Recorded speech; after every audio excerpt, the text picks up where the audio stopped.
お前はどこまで見えて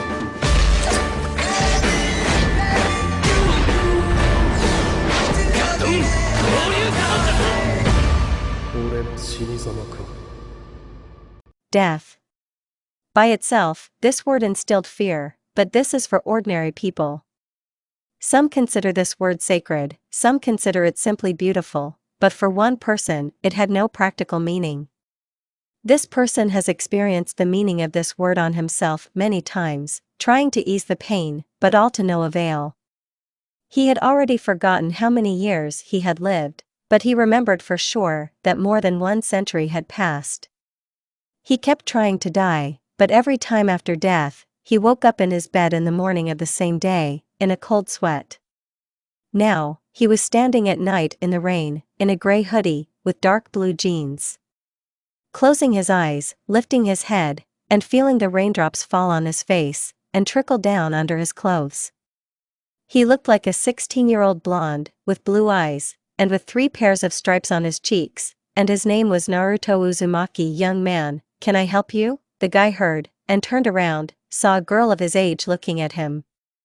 No, it's all right, Naruto replied, and headed towards his house, or rather apartment.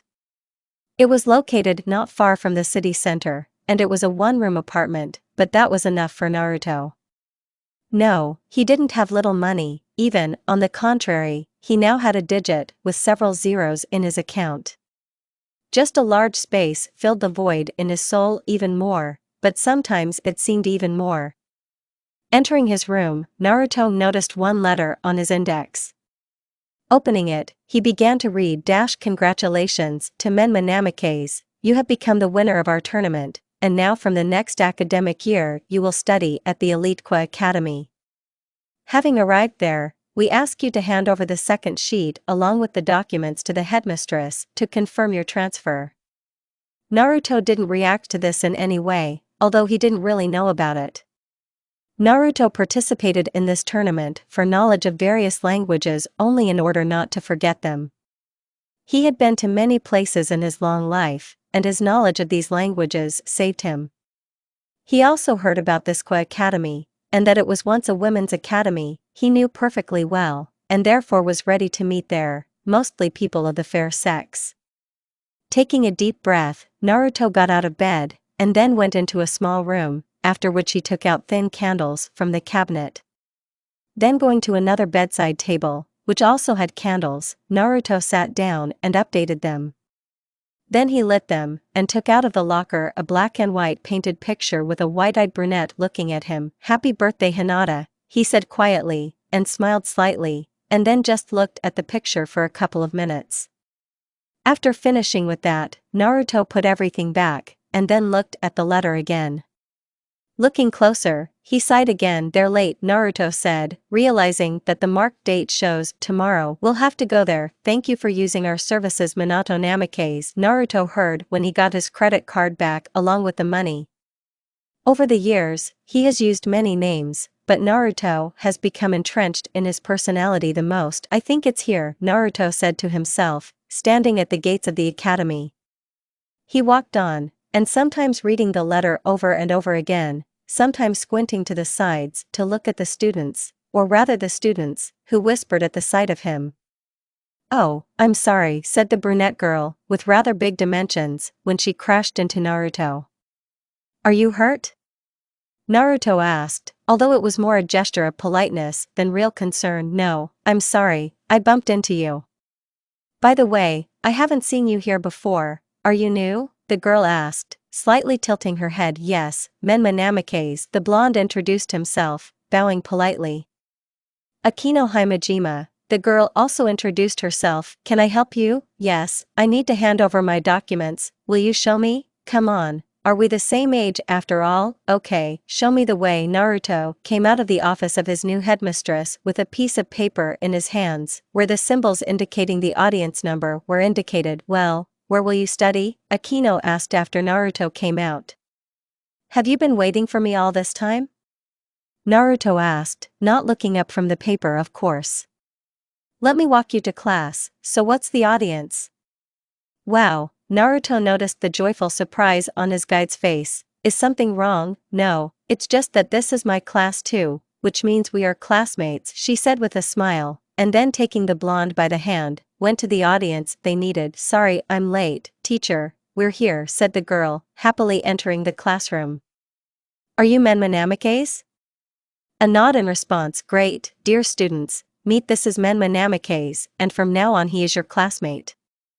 I hope you'll get along, Menma-kun, sit in any available seat. Without much interest in the others, Naruto began to pass on, and when he was somewhere in the middle of the class, he decided to concentrate the chakra to slightly study the emotions of the students, after which his sensorica felt the source of energy, and it wasn't exactly a chakra.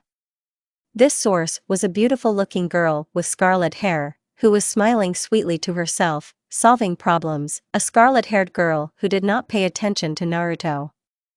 Also, about the same energy came from several other students, one of whom was the same Akino. Sitting in class, Naruto carefully studied his new classmates, and Naruto felt supernatural power in some of them. Is something wrong? Akino, sitting next to him, asked. No, it's fine. By the way, how long have you been studying here? Long enough to know all those who study here. Who's that girl over there? Naruto asked, pointing at the beauty with bright scarlet hair. Oh, this is our beauty of the school, Rias Gremory. Naruto looked at the girl carefully, which attracted her attention. So, on the back desk, well, be quiet. After the teacher's remark, both students calmed down, and the lesson continued in a quieter atmosphere. Sitting on a bench, and holding a book in his hands, Naruto began to look closely at his new classmates, and noticed that some of them constantly kept in the same company. Are you fond of martial arts? I heard Uzumaki's voice from behind, and turning around, I saw a local idol Kiba Yudo. Why did you make such a conclusion? Naruto asked in response, to which his interlocutor, scratching his head, replied. It's just that your body is perfect for hand-to-hand combat. All external characteristics in moderation. Uzumaki grinned at this conclusion. Looks can be deceiving. Menma Namikaze, the guy said, holding out his hand to Tom Kiba Yuto. The other blonde man replied, holding out his hand in response. Yes, I know, you have a very sociable friend, Naruto said, pointing at Akino. I see.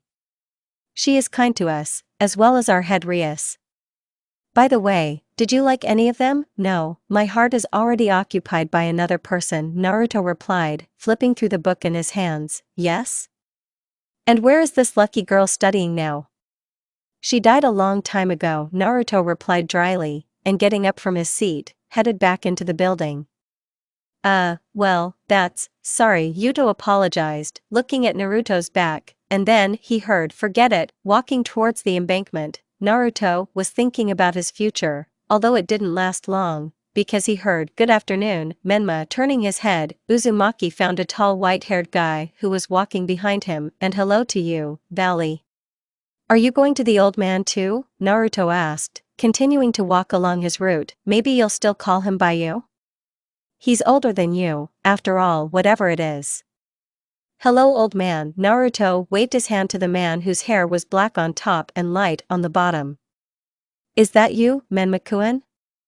How are you? What are you doing? Oh, go with you too, help yourself. The old man showed them a box filled with beer with ice. I think I'll refuse, Valis said, looking somewhere into the distance, and Naruto went to the box, took one jar, and thanked the old man, sat down next to him. What, you're leaving so early? We just sat down. The old man was indignant, watching Naruto get up from his seat after 15 minutes. Sorry, old man, I have important things to do, Naruto said, and wandered off towards the park. Yeah, say hi to Hinata, said the old man, but Naruto pretended not to hear him, walked on. When will you show us your true essence of Menma? Valley asked, after the blonde man had disappeared from sight. Calm down, the time will come, he will show it himself. What is the news, by the way? Walking through the park, Naruto was whistling a song to himself, when suddenly a man's groan attracted his attention. Looking out from behind a tree, he saw the side of a bloody Hito Issei, over which a brunette with black wings was standing, or rather hovering. Then she disappeared, and Naruto wanted to approach the guy and help him, but suddenly a girl appeared over Issei, in whom the blonde recognized Rias. He only vaguely heard what she was saying, and then they both disappeared. It's been a while since I've seen supernatural shit. Naruto disappeared in a flash from the park, after which he appeared in a large mansion. This mansion belonged to him, and he bought this land a long time ago. And why do you ask this one? Because this is where he appeared after rebirth. So, fallen angels, and here. Fallen angels, according to Christian teaching, these are initially sinless angels, created with free will, who, being carried away by Satan and rebelling, stopped serving God and became servants of Satan. Fallen angels fight with the church, commit evil, tempt people and push them to sin. In the future, the fallen angels will face the fate reserved for Satan, eternal fire. Clearly, then, it was a fallen angel serving Satan, although why is it so late? And why is it so closed? Unless if Satan is as strong as he is described, then why does he not manifest himself? Then if Satan exists, then angels also exist, then why do they allow all this? Damn, so many questions, and so few answers. Then, it means that the old man and Valley are also fallen angels. I have nothing to do anyway, I'll go and try to find out. Arriving at the same pier, Naruto did not find anyone. This is not surprising, because the time was about midnight. What happened? Valley appeared in front of Naruto, who looked questioningly at the blonde. Just wanted to know something from you. Naruto was preparing a seal on the palm of his hand, where his equipment was stored, in order to prepare to repel attacks just in case, and at the same time, he began to bypass the interlocutor, and he began to do the same. What do you know about angels, fallen angels, and demons? What happened? And why me? I'm not a believer. Valley hid his right hand behind his back, thereby continuing to cut circles with Naruto. Yes, I know, but you have the same strength as the old man, but you are much stronger than those who study with me. Valley grinned at these words. Don't you dare compare me and Azazel to these demons. Oh, so they're demons, now I see. Let's do this. You beat me, I'll tell you everything. I'll win, you'll tell me who you are. Okay, agreed. Valley waved his hand, and the surroundings of these two began to change. We're in limbo.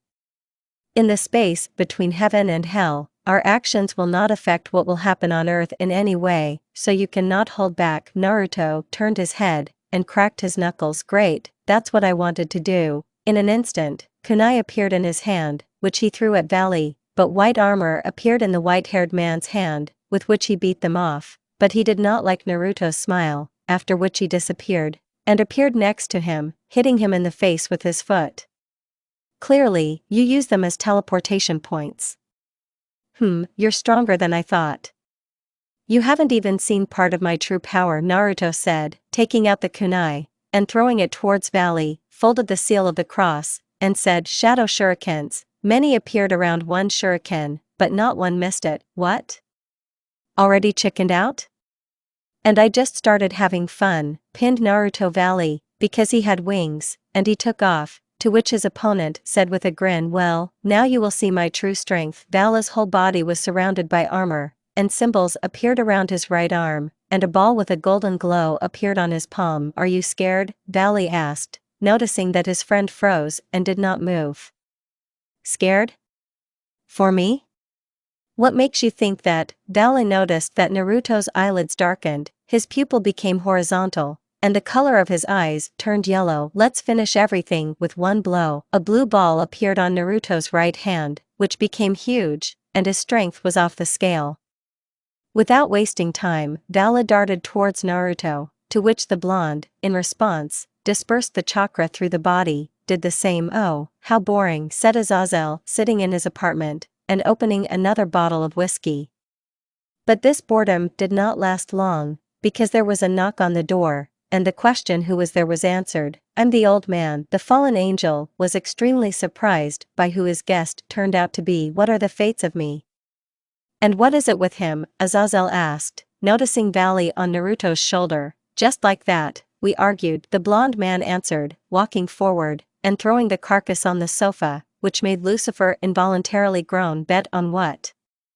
Who will jump under the bus? Angel asked, taking out a second glass for the guest. No, it's just that the loser had to tell the truth, and since I won, I have to find out this truth. but this jerk can't come to his senses. Can you tell me, under one condition? Naruto looked questioningly at the old man, and when he saw the glass in his hand, he said, "Pour it." "So what did you want to know?" the fallen angel asked, taking a sip from his glass. "Your name is Azazel, isn't it?" The old man choked on the whiskey he was drinking from such a question. "Did he tell you?"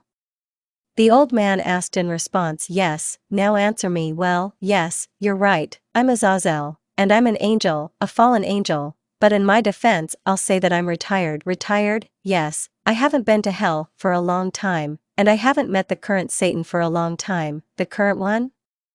"That is, the lords of hell replace each other." "Yes, they have the same hierarchy as kings in the Middle Ages. And by the way, his name is Seizex Gremory." Naruto thought about the name he heard. Seizex Gremory. Is he by any chance a relative of Rias Gremory? Exactly, she is his younger sister, and part-time head of the occult circle at your school. Naruto began to analyze his words, when suddenly Azazel began to look closely at him, and at one point asked a question. "I see you don't know much about us, but at the same time you behave as if this is the most mundane information. I've seen so much shit in my life that it won't surprise me." Do you know, or have you met any other angels or demons?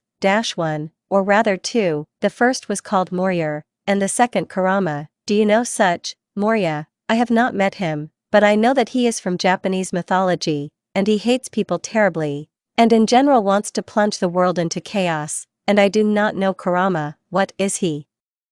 Like a huge red fox with 9 tails. Azazel rubbed his chin, and began to remember all the demons, and when he remembered that only one demon fits this description. A fox? You mean Kyubi? The 9-tailed demon fox. Naruto was extremely surprised that someone recognized his old friend, and the surprised and extremely frightened reaction of the old man himself. "Yes, it's him." "So you know him?" "One of the most cunning, strongest, and worst demons. He is famous for his hatred of people, and dislike of demons and angels. He kept most of the demons in hell at bay, and when he appeared in hell for rebirth, he was immediately surrounded by dragons so that he would not create trouble." "How do you know him?" "This red ball of fur knew me better than anyone. He was my second best friend." "Ha ha ha ha, that's hilarious." When Azazel calmed down, he noticed that his interlocutor's face did not waver. "Are you serious?" Naruto only took a sip from the glass in response. "For Kyubi to be friends with a person, yes, I would rather believe that God has risen." At that moment, the angel realized that he had stirred up too much. "And God, I'll tell you everything now, but promise that it will remain our little secret." "I promise." In general, thousands of years ago, during the last war, God died. At the moment, his duties are performed by his son Mikhail. After his death, we all made a peace treaty, but there were clearly those who were against this agreement. Yes, and they are now trying to start this war as soon as possible, and Valley and I are trying to prevent it. "I see. If you need help, call me, otherwise I just have nothing to do all day." "Thanks.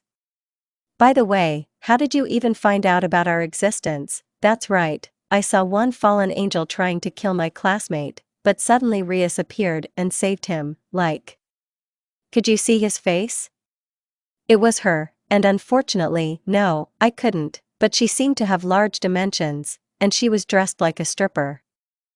Believe me, many people fit this description, and thanks for the information. I'll try to find out who it is." "Yeah, well, I'll go. Why don't you stay?" "No, I'm not far away." "Well, get well." Naruto slammed his hand into Vala's chest, and he only groaned from the pain. Maybe he should go to the hospital? No, by tomorrow morning it will be like a cucumber. "Can you tell me about yourself?" "I don't see the point." Having said that, Naruto went out the door, and disappeared in a flash. Appearing at home, Naruto went into the shower, and coming out of there, he began to think about his next action. "Good morning, Menmakuan, what are you doing?"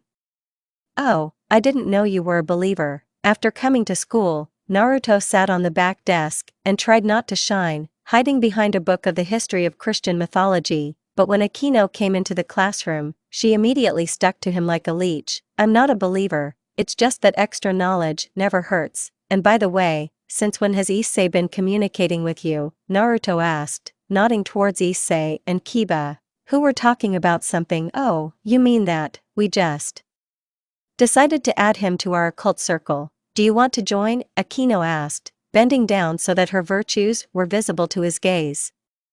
No, thank you. Sometimes I get the feeling that you are taking people's souls there, fulfilling their wishes. Akino turned away at that moment, and with a slight smile, quietly said to herself, well, actually, it is forbidden to take souls from us. What's that?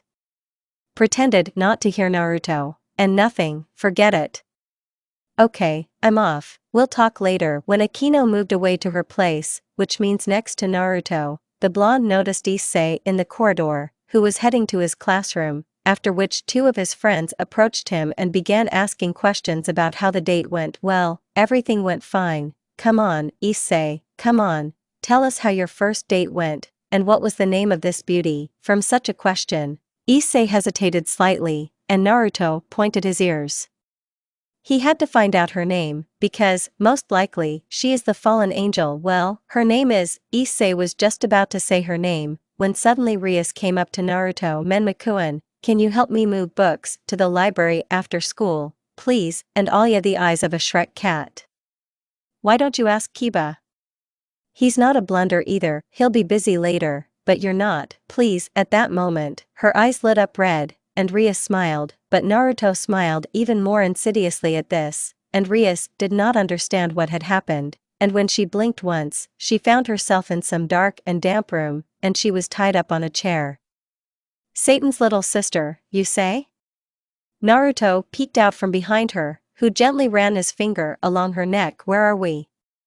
And what did you do to me? Rias tried to escape, but everything was unsuccessful. Have you ever been told that hypnotizing classmates is ugly? Naruto took another chair, and sitting on it, said, you cannot dig, even if you get out. Then, Naruto clicked his finger, and the space changed to a mansion. You'll end up here anyway. Who are you?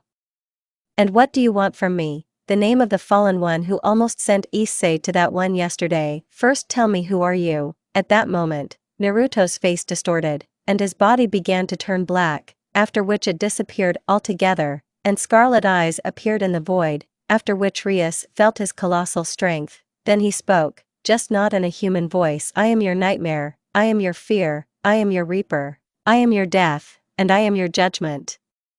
I will torment you for millennia if you don't answer my question. Who is she? Yuma Amano. After saying the name, Rias returned to the classroom, and her head spun sharply. Are you all right, Rias?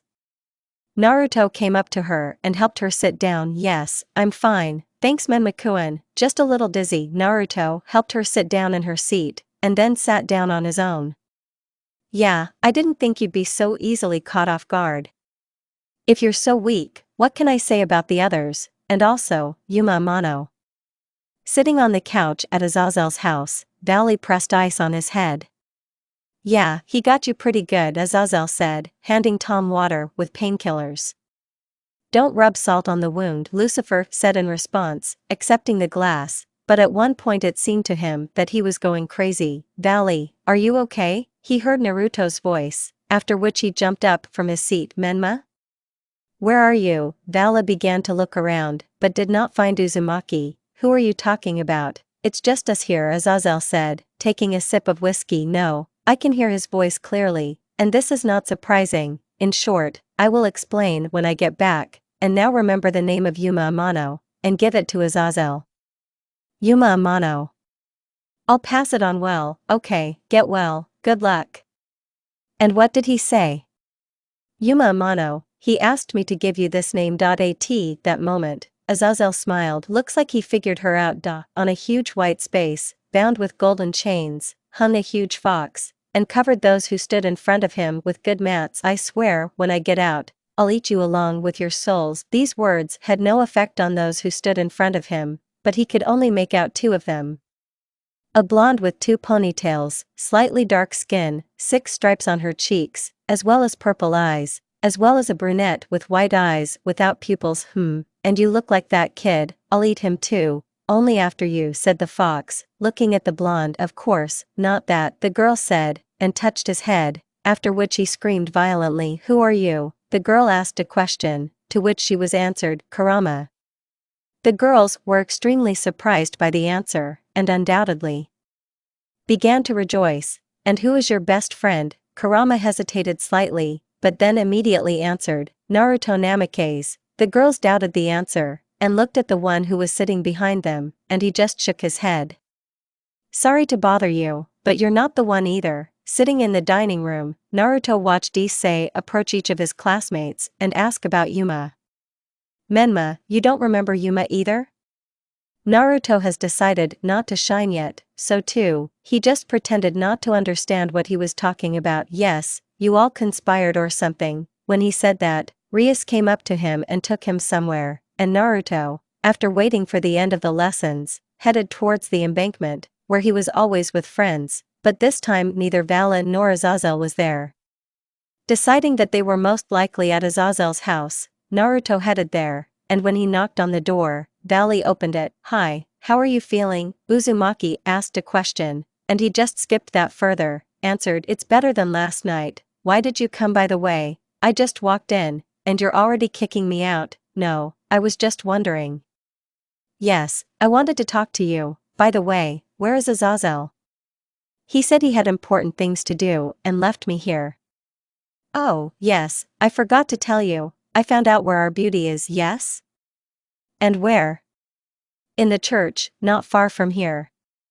And by the way, they are going to hold some kind of ritual soon. You say the ritual is fine, but does she by any chance have the ability to erase people's memories? Perhaps there is no exact data about her yet, but why are you asking? All the students' memories of her in the whole school have disappeared, except for some exceptions. I see. And by the way, are you an angel or a demon? Why are you asking this question? Well, you fought like that yesterday, and when you created your ability, you didn't even break a sweat. Let's just say I'm not the one, and not this one. Leviathan, no. A dragon? Not either. And maybe, yes, I am a man, an ordinary man. If you don't believe me, I can open myself up and show my insides. Then how can you be an ordinary person if you are ready to open yourself without hesitation? Ordinary people die after this. After his words, Naruto thought hard. To be honest, I don't even know myself. I've been trying to die for a very long time, and I've tried all sorts of ways.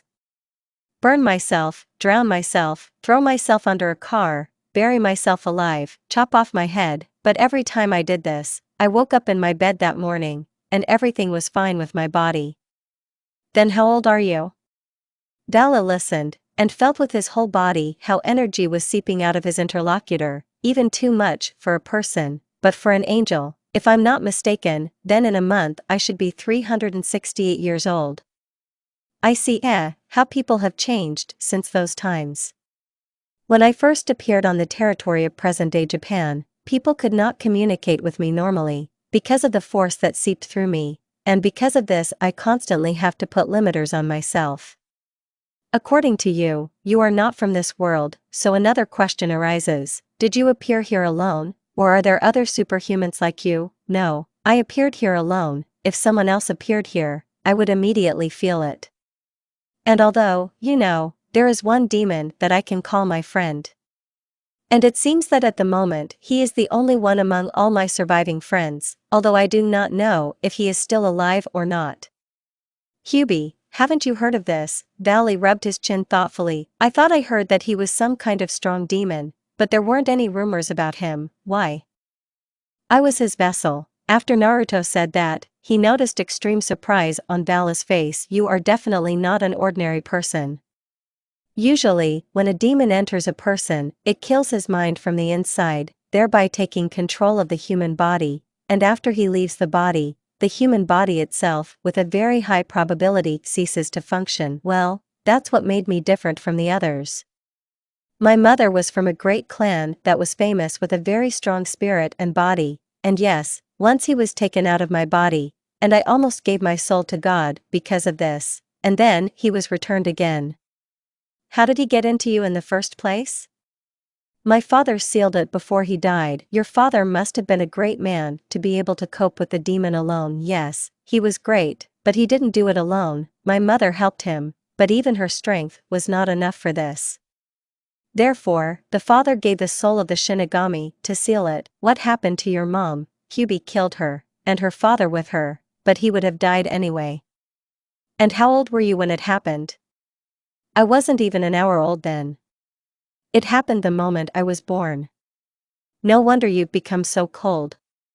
I understand you very well, but it's kind of strange to call someone who killed your parents a friend. He just did to them the same way people did to him before. And so, we went through a lot of shit with him. I saved his life a couple of times, he saved mine a couple of times, and then, for 30 years, he was one of the closest and dearest people to me. Well, as people, well, you understand. Naruto threw his head back, indulging in pleasant memories. Okay, I'll go, otherwise I'm already late. After sending his friend away, Valley raised his hand and asked, Albion, did you hear our conversation? His right hand shone, and a voice came from it. No, why? Do you know a demon named Kyubi? How can I not know him? The last time he was reborn, he caused such a stir in hell that a dozen dragons were already sent for him. And what? Did you manage it? Those who were lucky got off with severe wounds, those who were less lucky were simply killed, and those who went to him first to buy time. In general, he was a monster among monsters. I remember Drake also almost threw off his hooves then. Why are you asking? Menma was his vassal. After hearing this, to say that Albion was nervous is like saying nothing. Go kill him. What? Why, if Kyubi returns again, the apocalypse will happen on Earth. I don't think so. Why do you think so? Menma said that he hadn't seen him for a very long time. I don't know the partner, but beware of him. If he talks about Kyubi in such a calm tone, then he is his ally, which means Menma is much stronger than it seems at first glance. That's very good. At that moment, Vala smiled cunningly. Don't tell me that, and the hell with you. Walking through the dark streets, where only lanterns were lit, Naruto came across a very interesting bar. When he entered there, he saw only a few people, and one bartender. Approaching the table, Naruto sat down on it, and looked at the bartender. Good afternoon, what will you order? The bartender asked in a kind voice, and Naruto began to look at him carefully. It was a dark-haired man with a good physique, who was wiping the table, and on the pager it was written, Chow Chow. Chow Chow, Naruto said out loud, and the bartender thought that he was called. Yes? I'll have a whiskey. It will be done, said the bartender, and started pouring on the glass, and at that moment Naruto asked a question. Listen, are you by any chance a descendant of Chow Chow, the great Chinese commander? Naruto noticed how his interlocutor was very surprised at the question asked, and you are very perceptive. Yes, you're right, and since when have the descendants of great people been working in such institutions? My family was blackened, and I had to hide for a while. Yes, an interesting story. I'm not lying, I believe you, it's just that I always react to such news that way, and as I see, you have something to tell, am I right, August? My family was destroyed in general, and the most interesting thing is that those who destroyed it, up to that moment, fought and gnawed at each other's throats. In the end, I was left alone, the last of my kind. And what was your family's name? Uzumaki. And this is actually not a clan, but a clan. I'm sorry. I also know a few acquaintances who are also the last of their clans. Come back sometime, I'll introduce them to you. By the way, what's your name, if it's not a secret? And this is a secret. I don't trust the people I met a couple of minutes ago that much, and I certainly don't tell them my name along with the past, and this moment is just an excerpt from it. As you wish. Chow Chow took an empty glass, and pouring more into it, gave Naruto with the words, on the house. A couple of hours later, after leaving the bar, Naruto went into a dark alley, where he was met by some gopnik. Hey, kid, give me the money. Naruto looked skeptical at the man in the mask, and said, I don't have anything. For such an answer, Naruto paid with a knife in the stomach, and expected to be in his bed, and was partially right. He really woke up in bed, but clearly not in his own. Hello Mr. Menma, come with me, my master wants to talk to you. Naruto saw a beautiful girl with ash-colored hair, and in a maid costume. First answer, where am I? In hell. Naruto was very surprised by this answer, but did not show it outwardly, and to be more precise, in the mansion of the Gremory family. Any more questions? No, Naruto replied, and followed the girl. After leaving the room, Naruto saw a huge hall, and going down the stairs, he met a man in a white suit, red hair, and with a small beard. "Hello Menmakuen, have a seat, do you want something?" Naruto just shook his head in response. "Okay, leave us," he said to the maid, and when she came out, Naruto asked a question. "Who are you?" "Oh, I'm sorry, where are my manners? I should have introduced myself right away. My name is Zeoticus Gremory. You are the father of Sazex and Rias Gremory, am I right?" "To the point. Now tell me, what should I call you?" "Menma Namikaze, or Naruto Uzumaki." Naruto himself was not surprised at the question asked, given the information he had heard a minute earlier. "As you wish," the blonde man replied, leaning back in his chair, and folding his fingers in front of him. "Okay Naruto-kun, you're probably wondering why and how did you end up here?" "Yes. But I don't think I'm here because of sins, otherwise I would have ended up in the fire, and your son would have met me. And since I'm not on fire, and even in such a place, I conclude that you need something from me." "Let me answer, I called you for 2 reasons. Let me show you the first one." Naruto followed the man, walking down the street, and looking at the beautiful houses. He watched it for 15 minutes until they came to a door. It was a very strange door, because he was locked with chains, and beyond that door, there was only emptiness. Gremory waved his hand, and the chains came down, and the door opened. But the most important thing was that, or who was waiting for them outside the door, kurama? Zeoticus was surprised by the way the guy called the dangerous demon. "So I thought you knew each other, but why do you call him Kurama?" "I've been his vessel for almost 50 years. I've been through a lot with this flea rug." With this answer, Naruto made his interlocutor laugh very much. "He's a flea rug. Do you even understand what he was doing here?" No, Kurama didn't like to talk much about himself. The last time he was reborn, he started attacking demons. "We lost a lot of people back then, both demons and dragons, and that's why we built this dungeon, but, as you can see, he doesn't react." Naruto looked closer, and saw how Kurama was sitting in a meditation pose, and did not respond to his call. "How long has he been like this?" "Since I arrived here. Usually his rebirth takes from a couple of days to a couple of years, but not like 3 centuries. Can I take it?" "Actually, I wanted to offer you this, but with one condition." "Which one?" Naruto asked, folding his arms at his chest. "According to the rules of my family, my daughter will soon come of age, and I have to marry her off." "I'm not getting married," Naruto immediately said. "I thought so, although it's a pity, but that's not what I wanted. I want you to make her stronger, her and her warriors." "And why do you need it?" "I know my daughter like the back of my hand, and she will not get married of her own free will, and therefore I wish you to make her stronger. I want her to be happy, and with her fiancé, she will not be happy in any way.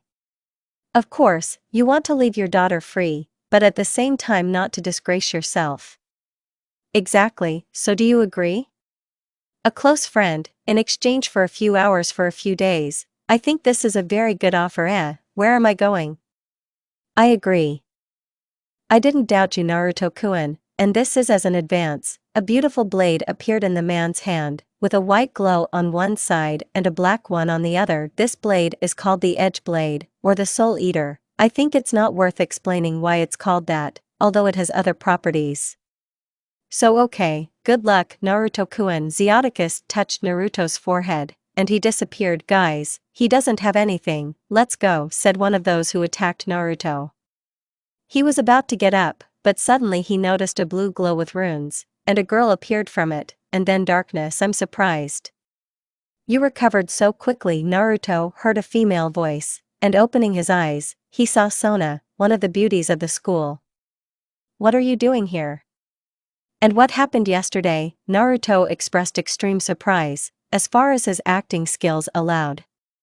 "You summoned me before your dying breath. As you know, my name is Sona Citri. I am the president of the student council, but also, I am a pure-blood higher demon, and the heiress of the Citri family. You called me before you died, and now, you are mine." Literally, Naruto was extremely surprised at this moment, and already really. What happened? Did his rebirth fail? So I'm going to be a demon, too? Exactly, and now let's go, we have to go to school, otherwise we'll be late going to school. Sona continued to explain who she is, who demons are, etc., etc. Hello, Mrs. Sona. Oh, we have a new one, yes Tsubaki. Meet Menma Namikaze, your new friend and comrade. A guy with blonde hair approached Naruto and, extending his hand, introduced himself. I'm Saji Genshiro, nice to meet you, and I'm Ruruko Nimura. A girl with brown hair and 2 pigtails approached Naruto. My name is Ria Kuzara, said the girl who was sitting on the chair before, and politely bowed to Naruto. Momohanakai. Naruto heard behind his back, and saw a girl with white hair. Then the door opened abruptly, and a girl with red hair entered the room, and ran headlong to Naruto. Hi, my name is Tomo Meguri. I am very glad to meet you. When I heard in the hallway that the president brought the guy here, I immediately realized that we now have a new one. So Tomo, calm down, Sona said menacingly that everyone swallowed already. Let me introduce the latter. This is my right-hand man, Tsubaki Shinra. Sona pointed to a serious-looking girl with glasses. This is my first Tsubura Yura. Naruto saw a sweetly smiling girl with short bluish hair. And this is Benya. Sona pointed to a little girl with a hood. So, since everyone has met, I'm explaining it again. Menma, we fulfill people's orders. A person calls us, we do what they ask, and then we leave quietly in peace. I told you about the souls. And now the most important thing is to find out what your holy mechanism is. Spend energy in your hand, and imagine it. Naruto did as she said, and the mechanism began to appear, but suddenly it evaporated, and small burns appeared on Naruto's hands. I see, a rare mechanism. This happens if the artifact is too strong, and its owner will have to practice a lot to get it, and in this case, it's you. Well, if everything is clear to everyone, then go to lessons. Looking up from his desk, Issei noticed a note on which was written, go to the training field after lessons. Then, looking closer, he noticed that his comrades had received the same note. And you got it, too? Rias asked, looking at her comrades walking in her direction. Oh, sis, how are you? Rias heard, and turning to the source of the sound, saw Seize's brother. What are you doing here? I came here to introduce you to your new teacher. Everyone was shocked by such a statement. I had exactly the same face when my father told me about it. Father? So he chose him, yes, and asked me to keep an eye on you at this moment. Who is he? Rias asked, and Seize's, lowering his head with a gloomy look, said, I don't know, my father just said that I would feel his power when he came.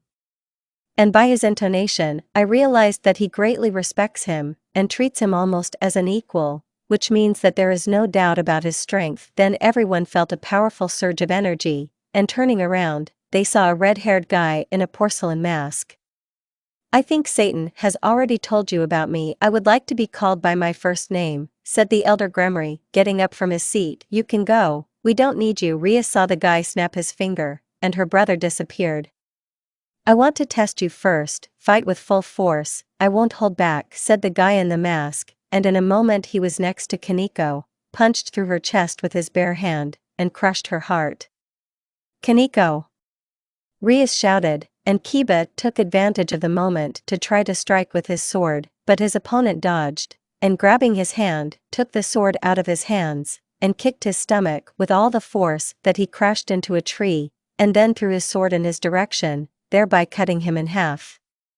The stranger was so distracted by him that he almost missed a blow to the head from Issei, and using him as a human shield from Akino's lightning, he pushed him away, and after making several gestures with his hand, touched the ground, after which huge fire dragons began to break out of the ground, which burned Issei. Out of rage, Akino sent a strong lightning bolt in his direction, but suddenly the lightning began to take shape, and wrapped around the masked stranger, took the final form of a snake, and in an instant struck the brunette. You're next, the stranger said, and Rias sent magic spears at him, but suddenly the target disappeared, and a voice was heard from behind, what a weakling you are. Then a picture of a hand sticking out of her chest appeared in front of Rias' eyes, and it began to darken in her eyes, but then she felt very dizzy, after which she heard Seize's voice, Hey, Rias, what's wrong with you? Opening her eyes and looking around, she saw her comrades who had just been killed, and were in the same condition as her, and looked at each other in surprise. Very, very bad, we have a long way to go, and with such abilities, it cannot be overcome. Rest for now, but be ready to train in 5 minutes, said the stranger, and folded 2 fingers in front of his face, after which all the information that he received went to another, who was sitting at home on the bed. Another hemorrhoid, Naruto said, and looking at his hand, he tried to gather energy there, but again only got burns. After looking at them, Naruto remembered Kurama, and entering his subconscious, he saw his friend who was sitting in the same position. Naruto touched him, and tried to look through his eyes, but saw only 2 blurred shadows, and a bright light that can easily blind anyone. What's going on with you, friend? Sona Citri is a highly respected demon of the highest level, a genius in terms of tactics and strategy. The main ability is the manipulation of water, which is extremely useful. Maybe she won't give you a good rebuff in a one-on-one battle, but when more than a few participants participate in it, then this is only a plus for her. Sona also has an older sister, Seraphil, who is completely the opposite of her in character. Once Sona had a fiancé, but she cancelled the wedding, easily winning at chess, and after that she said that she would marry only someone who would be smarter than her.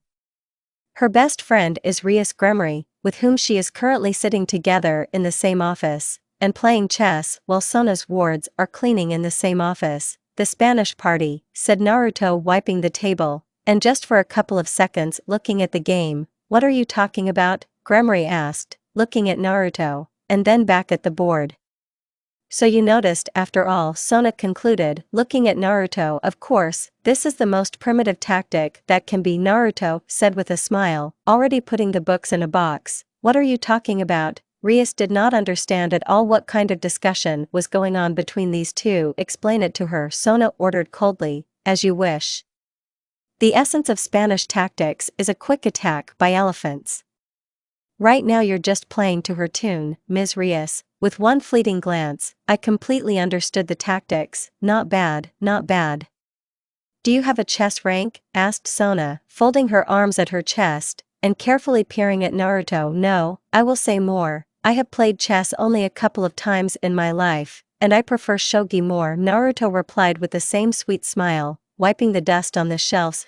Unfortunately we don't have shogi around at the moment, but we do have chess. Shall we play? Is this a request or an order? Consider it both. I would love to, but the office will wash itself, Saji, Citri said. Menacingly, looking at the blonde man falling asleep on the move, who was leaning on a mop. I'm not sleeping, Saji said to himself under his breath, standing at attention. Take Menma's work, and make this office shine until the end of the games. Am I making myself clear? There is a mistress, Saji said, and taking a rag from Naruto's hands, he began to wipe the dust. Please, Naruto said, hinting at her making her move. Check it out for you, Sona said, making a move. Sona, Rias wanted to suggest something, but Naruto interrupted her. Checkmate for you, Madam President. Hearing these words, all those who were in the office froze, and Sona herself, leaning her hands on the table, looked at the board with surprise. How can that be? I've calculated everything. Well, everyone has miscalculations, Naruto said, leaning back in his chair. But I've been watching all your figures carefully. Do you want me to reveal a secret? Come on, I cheated, Naruto said calmly, but caused even more surprise among others. When did you have time? I've been watching you, too. Exactly, you were constantly looking at me, trying to discern emotions, and thanks to them, you predicted the next moves. And that's what turned sideways for you. So you took advantage of one of these moments and switched the pieces. No, it's more about something else. I didn't change any figures, just, at that moment the bell rang, and Naruto rubbed his chin and offered, and let's make a bet. What bet? Sona looked at Naruto with some disbelief. If you figure out what the catch is within a week, then I'll, let's say, tell you everything. What do you mean, everything? Everything you want to know about me. Of course. You already belong to me, and I can just make you. Yes, it is, but is it so interesting? And besides, it is unlikely that you will be able to find out everything you want, in case I keep something back, and if you still win, then I will tell you everything about myself. What happens if I lose? Nothing. I'm not getting anything out of this, because I just want to know if you can solve this little riddle. Okay, I agree, that's great. Then, if you don't mind, I'll go. When Naruto left the office, Sona said, Tsubaki. Yes, mistress? Follow him. All his actions, where he goes, what he does, with whom he communicates, at the end of the day you will tell me everything, but in no case do not catch his eye. It will be done, the girl said in a calm voice, and left the office, and Sona looked at the chessboard again. Cheated. Usually, only those who are confident in their victory speak so confidently, but I don't think that in such a primitive way, Sona said under her breath, looking for the hidden figures. Walking down the street, Naruto noticed one boy with short white hair, pale skin, and red eyes. He was walking towards a building that was at a distance from the others, and he was constantly saying no to himself. Turning on his sensory abilities, Naruto found a demon there, and not weak, and Tsubaki was watching all this, who quietly followed him, keeping a decent distance. She saw Naruto go after the boy, and she did the same. Suddenly Naruto stopped at the entrance and hid around the corner, and Tsubaki hid near a tree, but because of this she could not really see what was happening inside. Only distinguishable figures were eating. Come to me, honey. A beautiful girl appeared from behind the column, but completely naked. Yes, yes, Mom, now, said the boy, and began to approach the source of the voice, but when he saw the girl, he said, You're not my mom. Really? And if you want me to become her, you just need to take one step, and you know that this is an article about the seduction of minors. It is punished for this, Naruto said, walking in there. Stay behind my back. He took the boy by the hand and hit him behind his back. Is this jerk going to fight her alone? Tsubaki said under her breath, but decided not to interfere yet. Oh, demon protector, how cute, I'll have to kill you first. Then she showed her whole body, which turned out to be disgusting to say the least. Can I ask you a question before I kill you? How much toothpaste do you spend a day? Naruto asked, looking at several of her giant teeth all over her body. Not funny, she shouted, and waving her big hand, tried to crush him, along with the boy, but they both disappeared. Stay here, and I'll deal with this bad ant, Naruto said to the frightened boy, appearing from the same corner in which he had been hiding a minute earlier. But where are you? The runaway demon did not understand. Looking around, I agree with the fact you stated earlier. I don't know how to joke. The demon heard, and raising her head, she saw Naruto, with a blue ball around which lightning was spawning. He jumped in her direction, and when she wanted to shoot Naruto with rays, he disappeared again, and a second later she felt a strong pain behind her back. Tsubaki, who was watching this, couldn't really see what was going on there, but she was very surprised when a whole Naruto came out of there. He approached the trembling boy, and asked, Hey, kid, what's your name? Arun. The boy answered, looking somewhere in the distance. Do you have parents? In response, the boy just shook his head, and then said, I had a mom, but she died 2 months ago. I see. Naruto took a closer look at his clothes, and saw that he had clearly not been washed for a long time. Are you hungry? Instead of the boy, his stomach answered, which rumbled violently. I see. Naruto started looking around, and at one point Tsubaki thought he noticed her, so she hid behind a tree, and when she looked back out, neither the boy nor Naruto was there. Running up to the building, she managed to see only the demon's body, which was slowly turning into dust. Here you go, take a shower. Naruto gave the boy a towel and told him to wash up while he was ordering clothes for him. 20 minutes later, when Rune got out of the shower, he smelled a pleasant smell of food, and his stomach rumbled again. Your clothes are on the couch, and everything seems to fit you in size. Rune took things, and after changing clothes, went out into the living room, where Naruto was putting plates. Sit down, dinner will be ready in 5 minutes. Rune sat down on a chair and watched Naruto put a plate of curry in front of him. Thank you. Rune first tasted the food slightly, and then ate it as if he hadn't eaten for several days. Do you have any other relatives besides mom? There is an uncle and aunt, but they did not accept me. They wanted to take me to a shelter, but they were refused, and then they left me at a gas station. Okay. And who was your mother? She worked at the church, and one day she didn't come home, and then her uncle and aunt said that she had died, and they started moving in with us. At first I lived with them, and then they constantly said that my mother was a fanatic of God, and then you know. I see. Okay, call me Menma, from now on, you're going to live here. Tomorrow is my day off, so we'll do all the paperwork, okay? Will you accept me so calmly? Well, I haven't had to doubt you yet. By the way, what's that around your neck? Naruto asked, pointing to some kind of amulet. My mom gave it to me. Can I? Rune took off the amulet from his neck and handed it to Naruto, and when he tried to take it in his hands, he was strongly pushed away, and his hand burned. Menma-sama, how are you? Rune asked, approaching Naruto. It's okay, Uzumaki replied, looking at his burned hand. He got up from his seat, and holding it under cold water, watched it heal. It's okay, but I'll tell you something, never take it off. Mom told me the same thing all the time. Rune was silent for a couple of minutes, and then asked, can I ask you a question? Of course. Are you a demon? Yes. Naruto calmly replied, leaning on the sink. Does it bother you? No, it's just, you just thought all demons were evil? Yes, no, you're wrong, not all of them are like that. Now many demons follow the rules. They protect the people and help them, and that demon you saw recently was a runaway demon. So you're a good demon? Naruto was silent for a bit, but then he said, it's very difficult to call me good. I've done a lot of bad things in my life, and I've let a lot of people down. There was a time when one of the people closest to me hated me, but then you reconciled. Go to sleep better. Instead of answering, Naruto said, with a gloomy look. Rune got up from his seat and headed upstairs, but when he turned the corner, he hid, and began to hear sobs, and one pronounced name, Boruto. You say you coped alone with a runaway demon? How is this even possible? After returning back, Tsubaki reported everything to her mistress, and she stubbornly refused to believe what she said. Can I? Rias asked after knocking on the door. Of course, Rias. Did something happen? No, I just wanted to know how the hunt for the escaped demon went.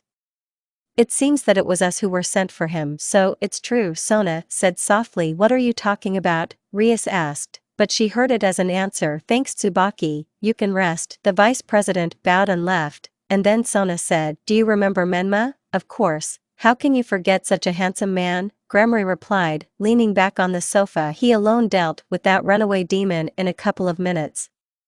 Rias was extremely surprised by this turn of events. 1. A lesser demon. And you didn't mix anything up? No, I sent Tsubaki to get him, and she reported everything to me. Why did you send her after him? I really don't like him. Judge for yourself. An ordinary person becomes a demon, and ideally finds a common language with everyone, and without a drop of any embarrassment. What about Saji and the others? Don't interrupt. The case with Saji can be explained by the fact that he is ready to follow me to the ends of the world. And the others have their own personal goals, but he doesn't seem to care. And besides, a quick analysis of actions, excellent physical data, eloquence, restraint of emotions, manipulation. Do you really believe that a 16-year-old guy is capable of all this? Maybe you're exaggerating. No, Rias, I'm sure there's something wrong with him. So, everything is finished. Officially now you are Namake's Rune, my stepbrother, Naruto said, walking with Rune by the hand, and at the same time reading the documents. And now home? Rune asked, pointing at the bus stop. I only have one day off a week, so let's rest. Taking him by the hand, Naruto headed to the nearest shopping center. After playing and having fun, Naruto began to lead Rune to the exit, and passing by restaurants, he said, I'm getting hungry. But, there are such high prices. Don't worry about the prices, I've got it all sorted out, Naruto said, and sat down at an empty table.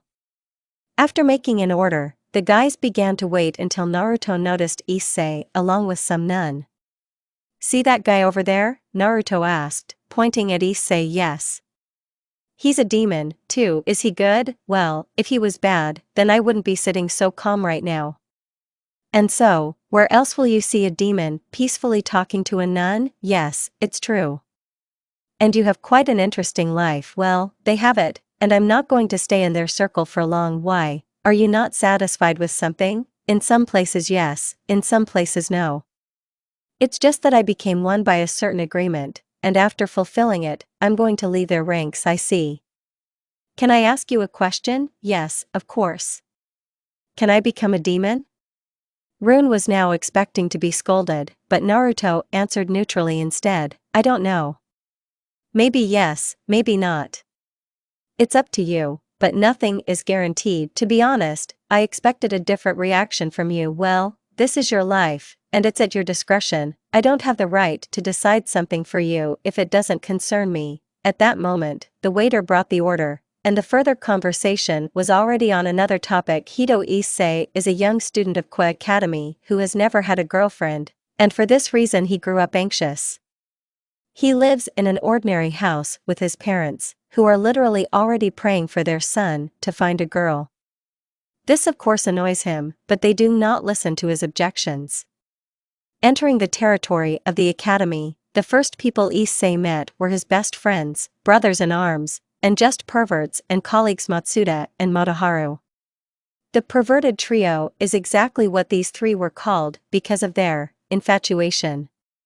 On the same day, a girl named Yuma Amano approaches Issei, who offers him to go on a date. Issei was very surprised and also glad, and his friends were no less surprised, but to say that they were happy would be an exaggeration. Issei was preparing for this date as for a wedding. Having washed, combed his hair, perfumed, combed his hair again, and dressed, he went out to meet her.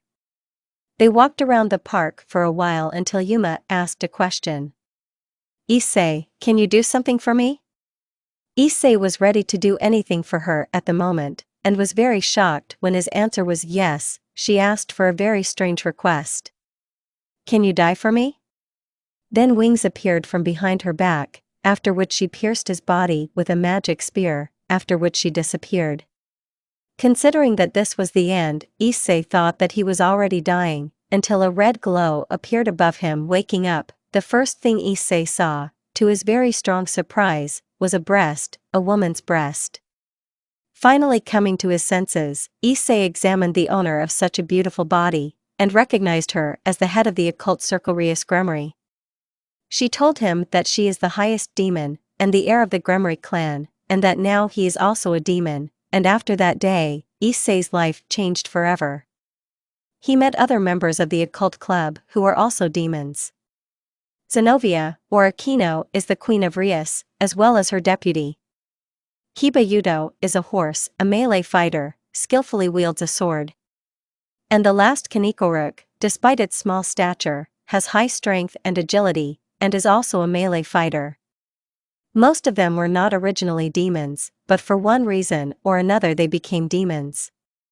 To Issei's question, why did she try to kill me, Rias replied like this: she had a task to eliminate you, because she saw a threat in your face, and after making sure, she pierced you with her spear of light. After her words, Issei began to scroll through their entire conversation yesterday in his head, and remembering the phrase, blame not me, but God, who gave you this holy mechanism, and then said, that's right. She mentioned some kind of holy mechanism, force accidentally, or for some other reason, fell into the hands of a person. They say that the holy mechanisms were owned by those who were once able to change the history of mankind. Akino inserted her 5 kopecks into the conversation. Sometimes the power of the holy mechanism is so great that it can summon demons and fallen angels.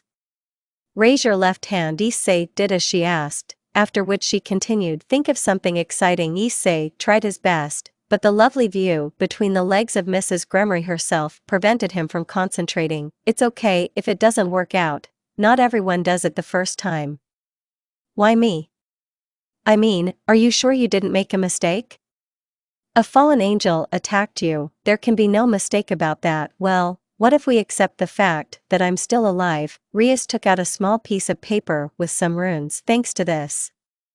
At the last minute of my life, you called me with this card. After her words, Issei began to remember about the same symbols, as well as red scarlet hair. Issei, you have been reborn as a member of the Gremory family. I am the heiress of the Gremory family, the daughter of Zeodicus Gremory. After that day, Issei's life changed. Every time he received tasks, he went to do them, even if they were strange, funny, or idiotic. And so, one day, walking home from school, Issei came across a cute blonde in monastic clothes. "Please excuse me," Issei said when he realized that a suitcase with things had fallen because of him. "No, you'll forgive me," she said, and began to help him, and Issei himself almost bled from his nose. "Here it is, my ideal girl," he thought to himself, noting her appearance. A short, sweet blonde, with emerald eyes, and a wonderful character. "Thank you very much," she said when he collected all her things, and then he did not understand how to continue the conversation. "Beautiful weather, isn't it?" Issei very much regretted what he said. "What kind of weather?" But suddenly the girl hesitated. I just got lost," she said sweetly, playing with her fingers, "so it was necessary to start with this." "Where do you want to go?" "To the church." "Great, come with me." All the way the girl told who she was, where she came from, and at the mention of God, or when looking at the cross that hung around her neck, he experienced strange feelings. His whole body began to tremble and tingle. "Can you walk me out?" the girl asked. "And no, I have very important things to do," Issei replied, with a slightly trembling voice. "It's a pity. By the way, my name is Asia Argento." Hito Issei. "Okay, Issei-kun, I hope to see you soon." "Me too," Issei said, and went to the president. She explained that the church, God, exorcists, crosses, the most dangerous thing a demon can stumble upon. If the demon was killed by an exorcist, then he will never rise again. So after this, Issei really got nervous. With the same thoughts, he went to fulfill the order. Only when he came to the appointed place, he saw an incomprehensible liquid on the floor, but after looking closely, he realized that it was blood. "Sinners should be punished." Issei looked around in horror at the source of the sound, and saw a guy with white hair. "I wanted to pick up words from the Bible." This guy also looked around, and smiled insanely. Getting up from his seat, he introduced himself as Fried Selson is a priest who preaches exorcism for humanity. "A priest?" "Yes, I'm not a dirty brat like you." Issei was really scared for his life at that moment. "Did you do that?" "Once he signed a contract with a demon, he's finished. That's why I killed him. I kill all the creatures like you that get in my way. That's my job." Suddenly, he took out of his pockets the hilt of the sword, which caught fire, and a pistol. "A lightsaber? With them I will rest your soul, and cleanse the world of one brat." The exorcist made a dash forward, and tried to cut Issei, but he dodged, and taking advantage of this, Fried shot him in the leg. "Does it hurt?" he asked with a grin. "Oh, you." Issei activated his holy mechanism, to which he grinned even more mockingly, and tried to hit him with a sword, but suddenly a woman's scream was heard. "Asia?" Issei said with shock when he saw his recent girlfriend. "Issei? Oh, so you know each other? I didn't know." "Don't pay attention to that, she's new to us, she's not used to everything yet." But Issei, "Why, I'm sorry Asia, I had to lie to you." "You see Asia, you can't be with him, which is why we have to live by the rules of fallen angels." Having said this in her ear, Fried approached Issei and tried to hit him, but Asia stood in front of him. "Are you kidding me? Father, please, just because he's a demon doesn't make him bad. Please let him live." The priest did not like it, and therefore, having made an incision on her clothes, he pressed her against the wall, and whispered in her ear, "I tried to be kind, but you will have to be punished for it. Hey, don't you dare touch her." Looking to the left, the priest noticed that his opponent was getting up from his seat, and making a dash in his direction, hits him right in the face. "Not bad, but how long will you last?" When Fried tried to answer, the Gremory seal appeared in front of ISS, and then others appeared from it, after which they were able to defeat him with joint efforts. "Sorry, there was a seal here, so we couldn't determine if there was anyone else here," Rias said, looking at Issei. "Madam President, please, can we take Asia with us?" "I'm sorry Issei, but it can't be done." Despite the refusal, this did not prevent Issei from meeting her again soon. They walked together in the park, until at one point she appeared again in front of them. "How are you? G. Mrs. Raynal?" Asia said. Fallen angel Issei said angrily. Oh, Issei, you're already a demon, but you're still living like a human, although okay, we're leaving Asia. No, I'm not going with you. In that case, I'll have to take you by force. Over my dead body.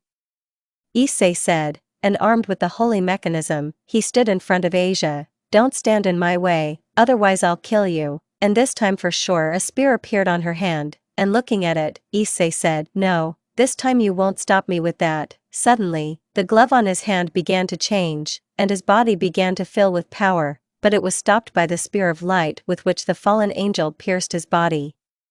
Issei felt the pain, but it began to disappear, thanks to Asia, who treated him. Even their combined efforts were not enough to win, and Reynald took her, on the condition that she would leave Issei alive. Watching all this, Naruto, after the end of the fight, took Rune by the scruff of the neck, and teleported back home. Are you going to rescue her? Rune asked after they arrived at the mansion. If possible, but my main goal will be the reason why this fallen angel took this nun. Naruto bit his thumb, and drew some symbols on the floor, after which the energy surrounding the whole house went out of the floor. Don't you dare go outside. Stay at home, and don't let anyone in, no matter who they pretend to be. If it gets boring, there are computers in several rooms upstairs, there are games on them. There is a library on the right behind the kitchen. To the left of the pantry, there is a staircase leading down. Going down it, you will get to the training room. You will not be mistaken. Well, don't you need help? How can you help me? You'll only be a burden. If you really want to help me, then learn to fight well. Having said that, Naruto disappeared, leaving the boy alone in a huge mansion. I think I'm here, Naruto said, standing in front of the church. Where are you going, handsome? I heard Naruto's voice, and looking back at the source of the sound, I saw 3 fallen angels, 2 girls, and 1 man. Sorry guys, but I need to hurry. Naruto created 3 clones that began to distract the opponents. Stop him, the girl said, and tried to approach him, but she was stopped by a fireball. We are your opponents, said one of the clones, which caught fire. The other 2 clones joined the third, and one of them began to have electrical discharges all over his body, and from the third began to go icy wind. Well, what are we going to play? Said all 3 clones in chorus, and rushed to the attack. Entering the church, a priest met him on the threshold. Who are you? Naruto asked, looking at the madman. Just like that, an exorcist priest. I hunt people like you, that is, demons, as well as those who make contracts with them. Alright, exorcist priest, can you tell me where the cute blonde in monastic clothes is here? Oh, you mean Asia. She has betrayed us, so she will have to serve God for the last time. This madman bored Naruto, and so he created several clones that began to surround the exorcist, but he masterfully repelled the attacks. Get some rest, Naruto said, and grabbing him by the throat, plunged him into Genjutsu. Then his clones began to look around, and found a secret hatch. When he entered there, he noticed a lot of fanatics who were in robes. Intruder, one of them said, pointing at Naruto. It is impossible that he violated the right. All the monks began to take out their weapons, and Naruto created several dozen of his clones, sent them to deal with them, and the original himself looked closely, saw the fallen angel. She was standing next to the blonde who was chained to the cross, and suddenly a green light appeared from her chest, which was absorbed by an angel, and the blonde herself lowered her head with empty eyes. Don't worry, but you're a little late, the girl said with a sneer, and I'm not to her, I'm to you, Naruto said, standing in front of her. He approached the nun, and touching her breasts, tried to restrain her in this world, but it did not work. What did you do to her? I took her artifact for myself, and now I'm one of the most powerful fallen angels. Oh, I hope Lord Azazel will be proud of me. At the mention of the name of another fallen angel, Naruto began to get angry. Azazel? Did he send you? No, I just want to become stronger before the coming war. Can I ask a question? Naruto looked down and saw that his clones were almost finished. What has become of her now? Are you talking about Asia? I don't know, she's probably in hell, because her soul is sinful. Since she met with a demon, she was just talking to her. That's enough. Why would you do that? Naruto started getting angry. No, he started getting very angry. To live all your life for the good of the church, to pray, and now to die without even feeling the joy of life, you creatures. The silhouette of a sword began to appear on Naruto's hand. You are demons, no. In the end, the sword gained its final silhouette, and the fallen angel recognized it as a soul eater. You're even worse than demons. Having said that, Naruto jumped up, and swinging his sword, tried to strike, but a spear appeared in the fallen angel's hand, with which he pierced the blonde. I won't forgive you. Removing the weapon from the body, Naruto threw it back, and when she dodged, Naruto made an incision on her body, and black energy began to flow from the wound, which was absorbed into the sword, and Naruto himself felt a surge of strength. The girl tried to fly away, but Naruto managed to grab her leg, and spinning, threw her into the wall, causing her to lose consciousness. Slowly approaching her, Naruto sat on her, and wanted to pierce her heart, but suddenly his right hand was grabbed. Turning around, Naruto recognized Azazel, who looked sad, but that didn't stop Naruto from smacking him in the face with all his might. Please don't touch her, Angel asked, wiping the blood from his lip. Why shouldn't I do it? She killed a person for nothing, who will now suffer, and you ask not to touch her. Let me explain everything. You'll have to sort everything out for me. Well, listening, Azazel heard the trampling of several people. But let's discuss it in a less crowded place. Azazel approached the girl, and when he picked her up, Naruto touched his shoulder, and teleported back home, finally looking at that nun. Appearing in the mansion, Azazel carefully put her on the bed, and going down to the first floor of the living room, sat down on the sofa, and felt the blade touch his throat. Now tell me, Naruto said, sitting down in front of the angel, and still holding the sword in his hand. So that's what your holy mechanism is, Azazel said, and Naruto pierced his shoulder with a sword. Don't talk your teeth into me. Answer me, why shouldn't I kill her? Because she's my daughter, the man answered with sadness in his voice, ignoring the pain in his shoulder. What? Naruto was very surprised by such a statement, but still, it doesn't change the fact that her place is in hell. Yes, but she wasn't always like that. It would be easier for me to tell my story if you pulled it out of me with hatred, but still Naruto pulled the sword out of his flesh, and then the same black energy soaked into the sword, making it stronger. Thanks. Now, let me get started. Once upon a time, I had a wife. She was an exorcist, and worked for the church. I loved her, but I couldn't be around her all the time, for some reason. And then one day, my wife got pregnant, and she had to leave the church to raise a child away from there, because she didn't want Yuma to follow in her footsteps. And for several years, everything was fine. They lived, had fun, rejoiced, but one day, when Yuma returned home, she found several demons that her mother was fighting, and at one point she told her to run, which she did, but one of the demons ran after her. At that moment, her sacred mechanism was awakened, with which she repelled one attack, but she could not succeed in the next, and at the last moment I managed to save her.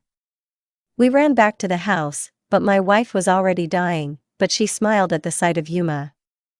I promised to take care of her, and that's what came out of it. You can think I'm a terrible father. No, Naruto interrupted him sharply. You're a much better father than I am. Why? At least your child never hated you. I'm sorry if I touched on a sore subject. Yes. I don't care, it was a long time ago. There was silence in the room for a few minutes, until at one point Azazel spoke. Menma, can you fulfill one of my requests? Depends on which one. Can you take care of my daughter? The only thing I can do for her is to slit her throat while she sleeps. Please, please. If you're worried about that nun, I'm sure Rias has already taken care of her. Do you think she made her a demon? She has no choice, so what's your answer? I don't even. If this is a matter of principle for you, then I beg you, Menma, take care of her. I promise I will not remain in your debt. What makes you so sure she's going to be okay with me?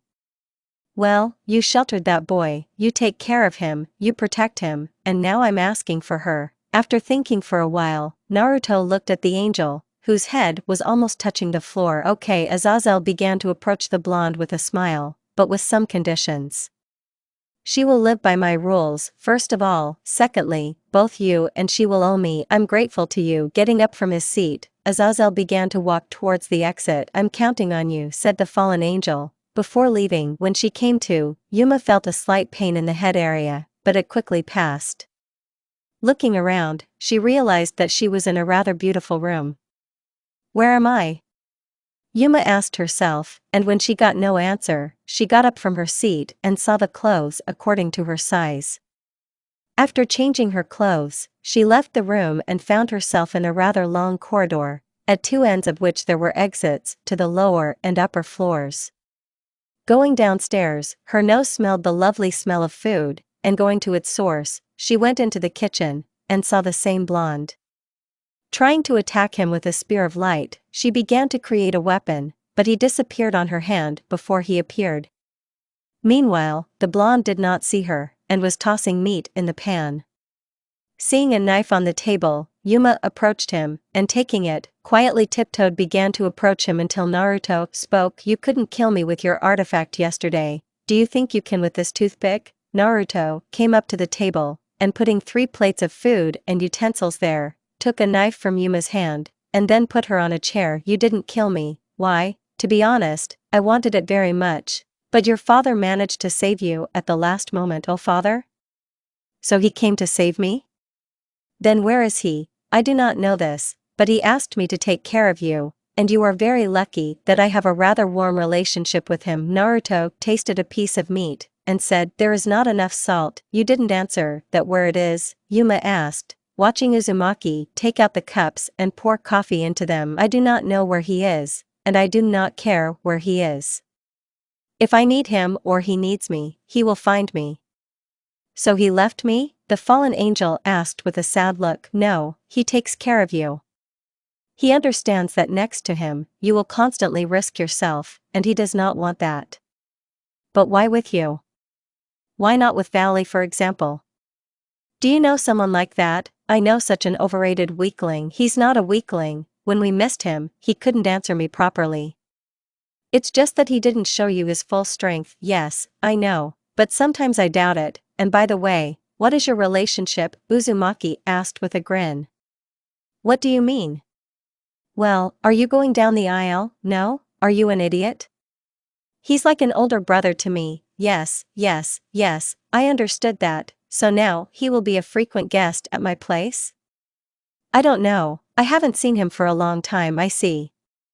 Yes, do not be afraid of runes, she will not touch you, so you can safely approach." Yuma looked to the side, and saw a white-haired boy who looked 8 years old, who was hiding around the corner.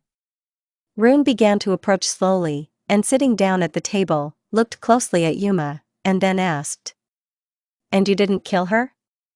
You're only 8 years old, and you're talking about such things?" "His mom was just as much a church minister as yours, and she also died in a fire recently." "Yes? Then I'm sorry." "Don't you think it's strange?" Rune asked suddenly. "What? Are you talking about a fallen angel, a demon, and a man sitting at the same table right now?" "No, it's just that my mom died under strange circumstances, and I'm sure demons are involved. Her mom was also killed by demons, and don't you think that, is there some kind of hunt for exorcists?" Naruto clarified more. "It's probably a coincidence," Yuma suddenly said, drawing their attention to herself.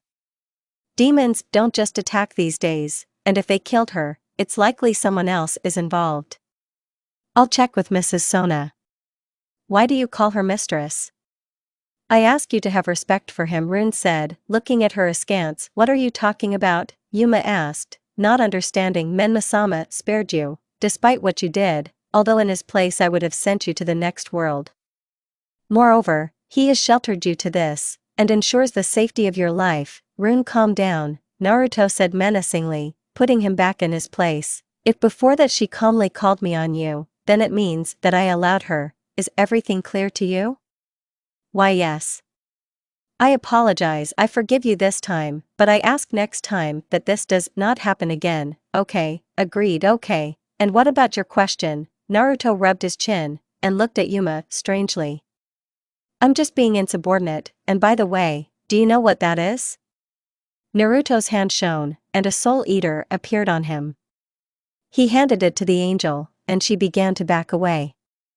"Don't you dare bring him near me," she said, keeping as far away from him as possible. "So you know what properties it has?" Having calmed down a little, Yuma still answered, "It is called the Soul Eater, because if a creature was wounded by this sword, then after death its soul is transferred to this sword. The power of the sword depends on how many souls the sword has absorbed, but every time the sword changes its owner, the souls disappear, yes? And where to, I do not know. Little is known about this sword at all, and few people know much about it. I also know that the previous owner of the sword was the father of the current Satan Zeoticus Gremory. Also, this sword has a name, the Edge Blade. I do not know why it is so called, but I assume that because the sword was forged in limbo. By the way, how did it get into your hands?" "Don't let it concern you." Getting up from his seat, and collecting all the plates, Naruto went upstairs and said, "Rune, change your clothes, you'll be late for school." The boy quietly got up from his seat, and went after his master, and after making sure that the fallen angel was not watching them, he said quietly, "I don't trust her." "Yes, me too, but she can be a valuable source of information, as well as a good teacher." "To whom?" Rune asked with a questioning face. "You, of course. Since you are my servant from now on, brother, and, to be honest, in some sense a close person, I want you to be strong, because I will not always be by your side.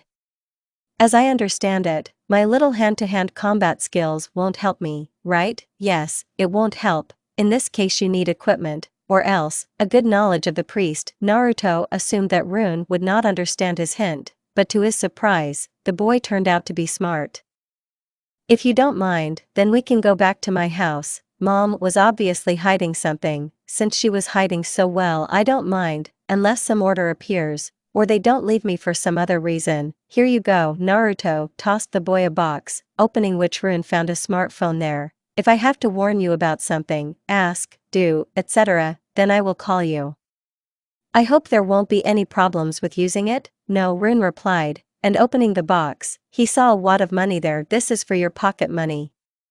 "It's too much, I can't accept it." "Okay." Taking half of the amount from there, the blonde asked, "Is it okay now?" "Yes." "Is it for me?" "For a month. This is for you for 1 day, you can do whatever you want with them, even spend a month." Rune quietly went to his room, and opening the bedside table, wanted to put most of it there, but found there a bedside table completely stuffed with money, as in the second shelf. "And this is for you already for a month," the red-eyed man heard from the corridor, which made his eye twitch nervously. Going out, Naruto came close to Yuma, who was washing dishes, and when she blushed and looked at him strangely, the blonde took out the same box that he gave Rune, and put it on her hand, said, "If you need me, call me, don't you dare to do small things." Then, he turned around, and right before leaving, he said, "Oh, yes, don't you dare leave the house today." Sitting on her desk, Sona pondered yesterday's events last night. Sitting in the student council office, Sona felt that Menma was now in the church, and fighting with someone, but suddenly, someone else appears next to them, and after a few seconds they disappear together, and then the Ria squad appears. After a while, Rias appears in the office. "What happened?" Sona asked.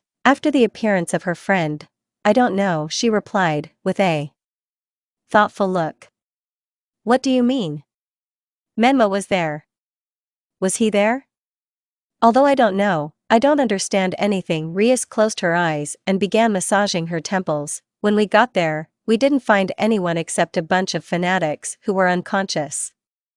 A few meters from the entrance, we found traces of a fight, but no bodies. Then we saw blood at the entrance, but again, no bodies, and after going down, we found the same fanatics, and the nun we came for, only she was already dead." "Did you enslave her?" "I would prefer to say, I made my servant, but in fact, yes." "But how did you find Menma?" "I didn't feel it there. I've been following him since he left the academy. He was in this church right before you came there, and within a second he disappeared, but right before he disappeared, I felt 2 more with him." "Who it is, I have no idea." "Do you think he's in cahoots with someone?" "I don't know, too little is known about him, but I think I have one clue." "Okay, let's drop this topic. How do you like your new teacher?" After her question, Ria's face twisted with anger. This is not a teacher, this is a sadist. He made us run through the mountains until our limbs were numb, in rain, slush, cold, and practically without clothes. Then he made us sit still, for several hours blindfolded.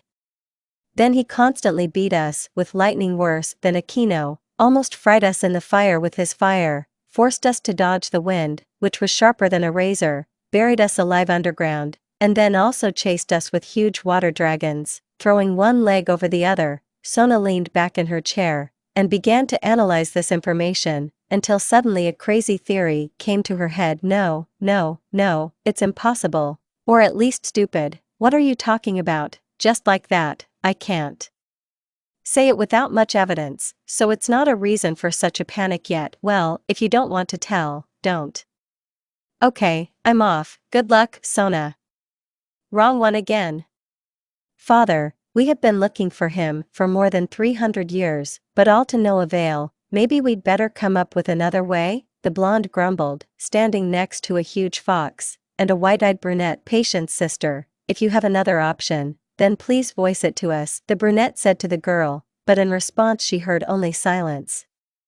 Wincing a little, the blonde was about to continue the lesson, but suddenly a golden light appeared behind them, which entered the chest of a huge fox. I hope you know what you're doing, the brunette said with a note of concern in her voice, looking at how the fox's chest shone. In a nice room in which there was a sofa, an armchair, a wardrobe, a mirror, and a bedside table, a handsome man with blonde hair appeared.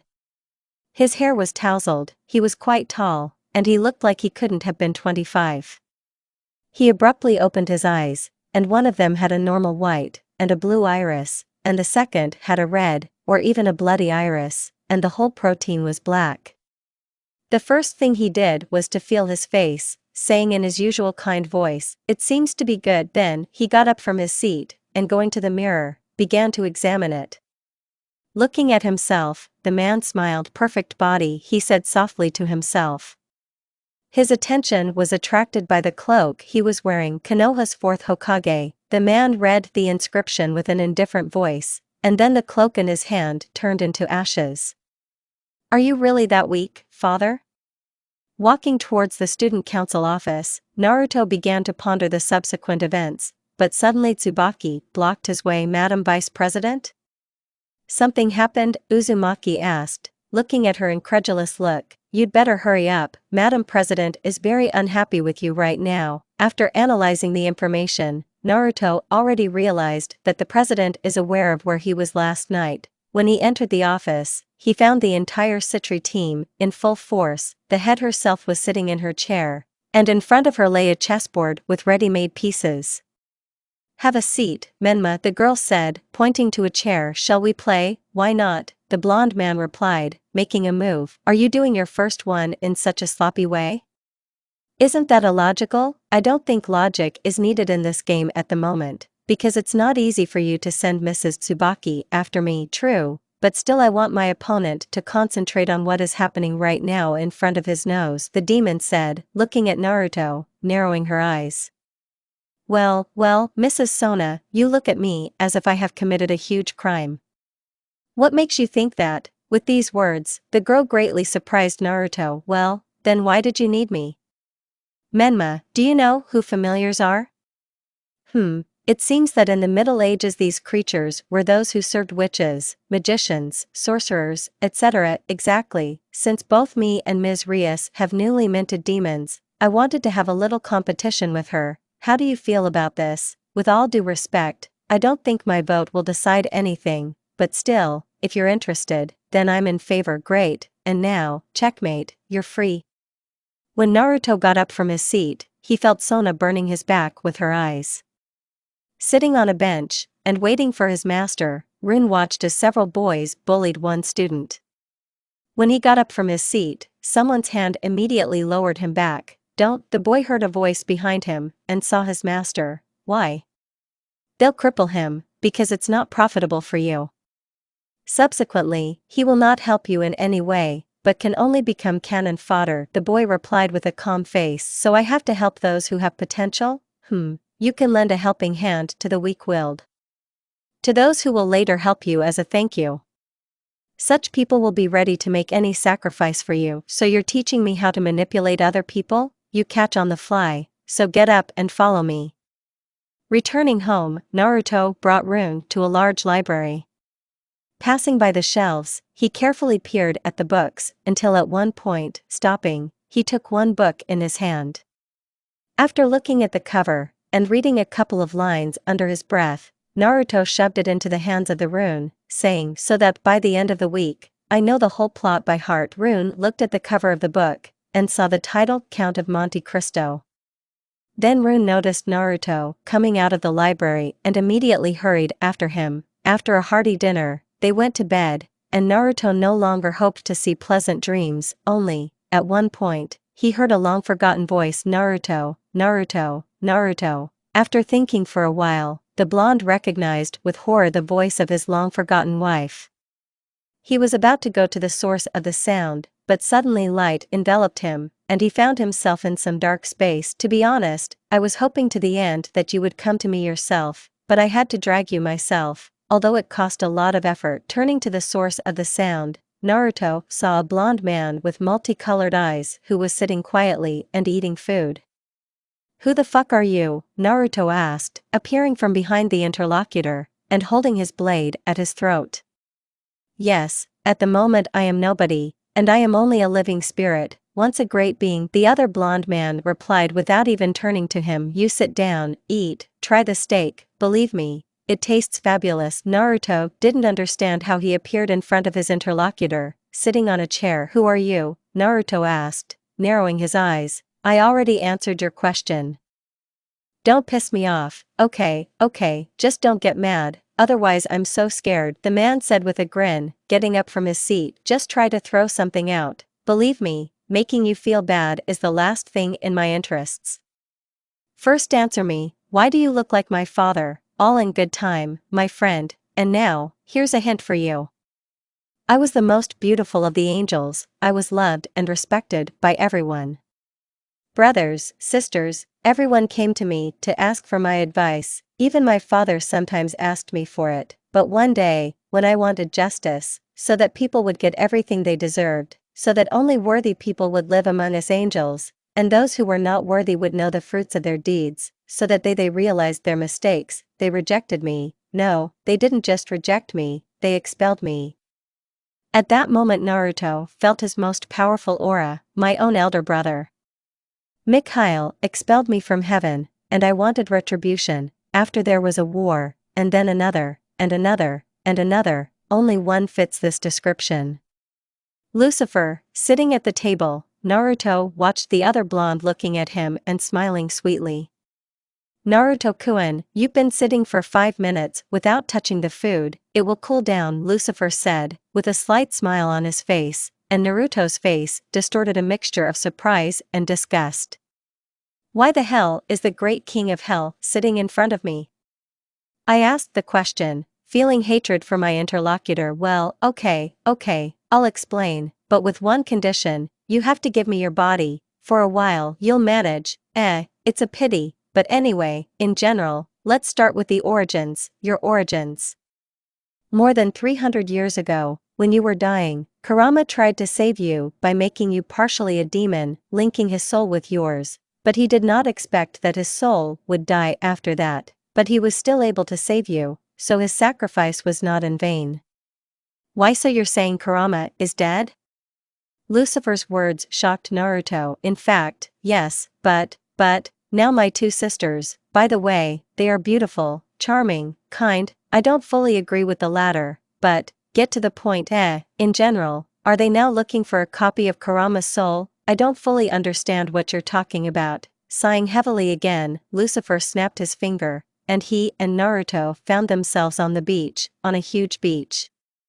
Imagine that each grain of sand here is a separate world, with its own variants of events, and with its own differences, because you once got into a parallel world, and you should know what they are. Yes, I understand. Here, and now, Nira and Aluna are looking for an absolutely identical grain of sand for you, which has been sitting in you for several decades, and Nira and Aluna. These are the names of those who are now looking for Kurama for you. By the way, maybe I will please you, or upset you, but Nira is made in the likeness of you, or rather the female version from another world, with the smallest differences, but the moon." At this moment Lucifer smiled mysteriously. "The moon is made from your wife's remains." At that moment, it seemed to Naruto that he did not hear his interlocutor. "Yes, it sounds strange, but it's true. When your wife died, mind you, it was the Hinata of your world, then the father took her soul along with her body, and created an angel named Aluna, smart, strong, and most importantly faithful. Although she does not have the skills that Hinata possessed, but she can do many other things. Therefore, if you meet her, and I feel in my heart that it will be soon, then you can see Hinata in her, albeit with memory loss." For a minute, Naruto's face distorted various emotions, until at one point he spoke. "Hinata is dead, and no one can replace her, and the one you're talking about is no longer the Hinata I knew, but I'm interested in something else now." "Yes, I'm listening," Lucifer said, still with the same sweet smile on his face, and Naruto was so annoyed that just one provocation from Satan would be enough for Uzumaki to clear his face. "Why are they doing all this for me alone?" "Because you are Naruto-kun, the salvation of this world in the future." "Great, what's the savior of the world there? What's here? Is this profession given to me by the thieves? Anyway, why, if your father is so omnipotent, does he create all this for me?" "Because my father is dying," Lucifer replied, finally removing the smile from his face. "Dying? God? Are you kidding me?" Lucifer was silent for a while, but then he said, "Answer me one question, why didn't you wake up in your bed when you were stabbed in the alley?" Naruto began to think about the question, but still did not come to a concrete decision. "Here, you don't know. And I know, because it was your father who resurrected you all these years, but now even that is beyond him. He is too weak, and I do not know why. I watched everything, but I didn't understand anything during the centuries that I was in his captivity. That is, God wants to leave the responsibility for the preservation of the world on me." "Exactly. But why not Mikhail? He's the chief of the angels, and he'll probably handle all this better than me." "No, Mikhail is only the one who protects the earth from another war, but there is no one who would protect people from themselves, and father, apparently, chose you for this position. So the maximum that he can offer me is my own kurama? I don't think, father, it is unlikely that he would leave such a thing only on your shoulders. Maybe he will send you assistance in the form of those too, but this is not for sure." "Well, then why does everyone think that God is dead?" "Because apart from Nira and Aluna, no one knows that he is alive. The father is very weak, and if too many angels find out that he is alive, it can provoke a conflict. This is not accurate, but if it does happen, it will be very bad for everyone."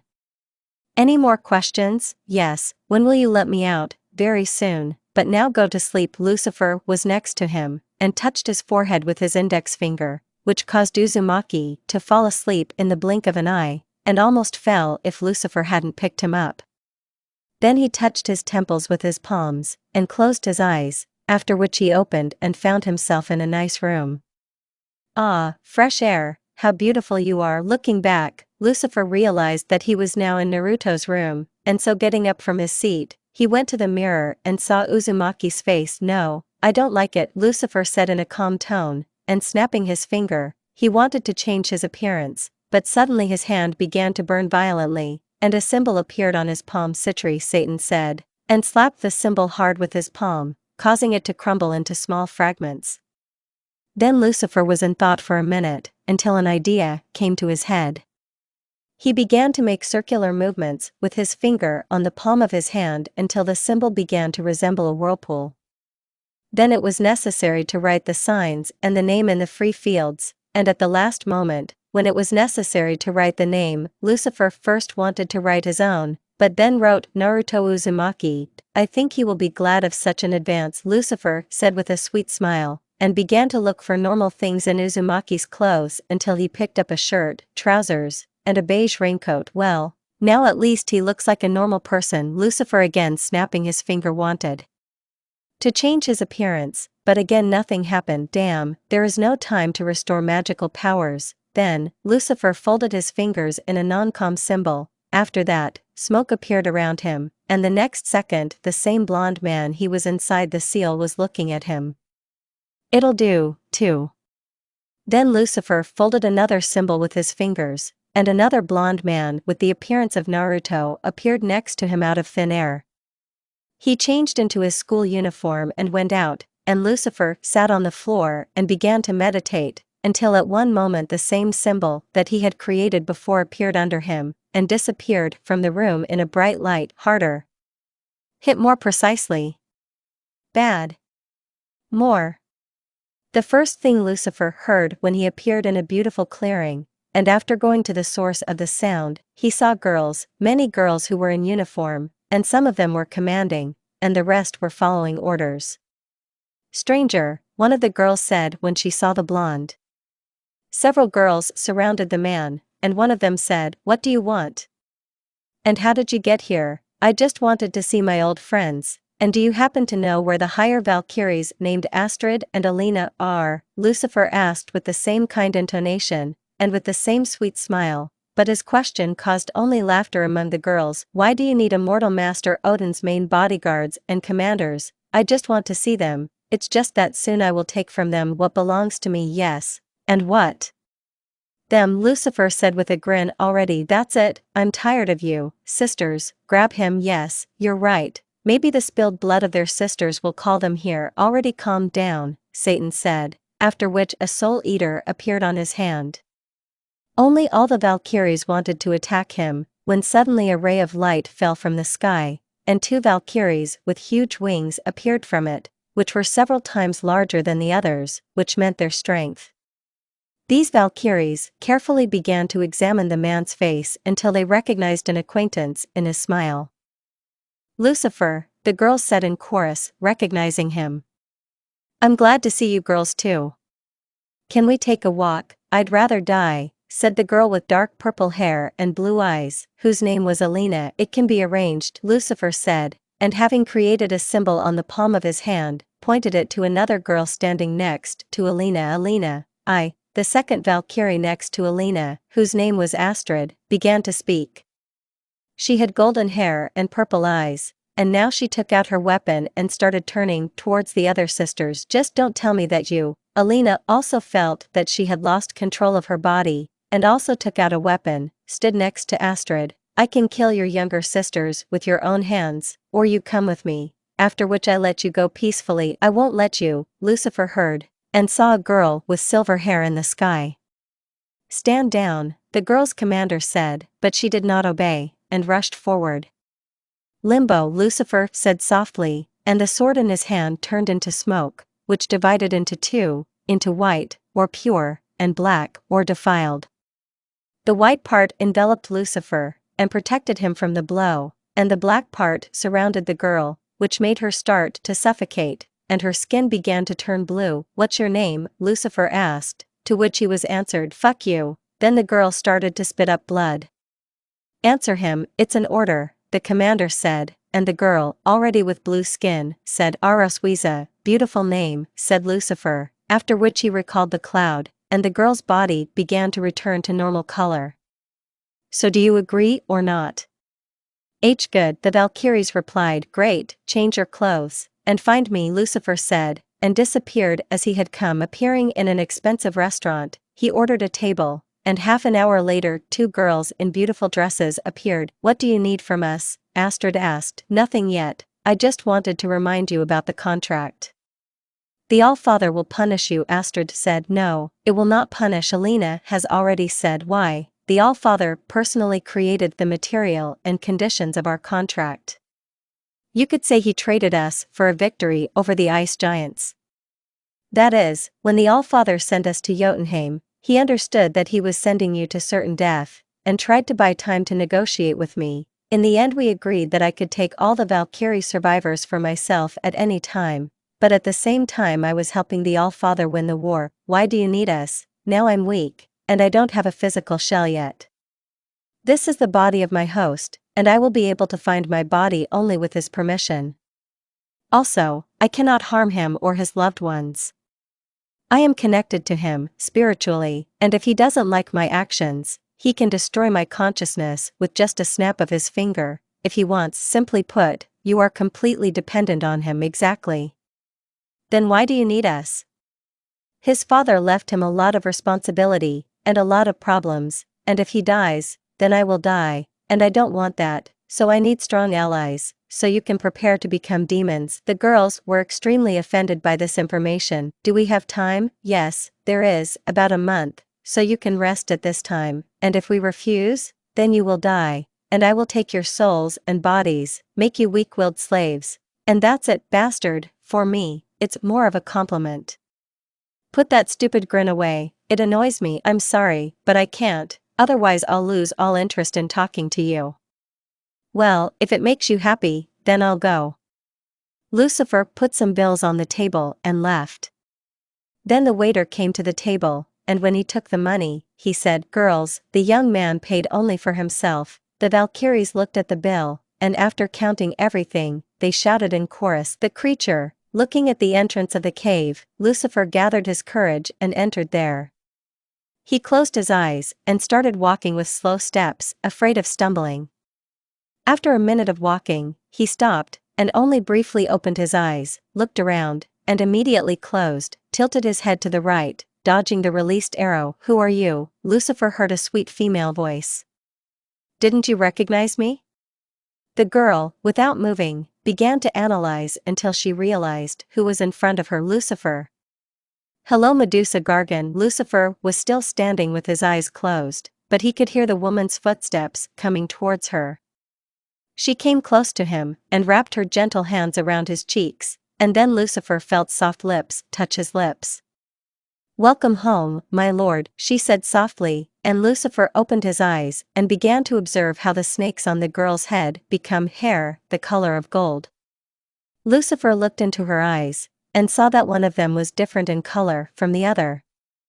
"Who did this?" Lucifer asked, his kind face contorted with anger. "It doesn't matter yet. Do you want anything? Wine, food, or do you want to relax?" "No, thank you, Medusa, but I have too little time." "Are you in a hurry somewhere?" "Yes, I need to go somewhere else, and my control over this body is fading.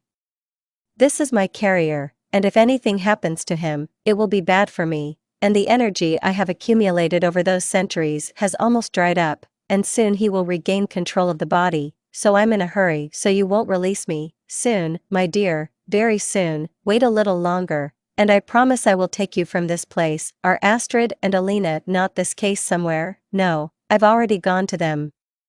"So you went to them first, and not to your faithful servant?" "I didn't think they would agree so quickly, and so, I got a couple of extra minutes." "Well, okay, that's not the only reason. You can send me to Tartarus?" "No, not there yet. To hell, I need to pick up something from there."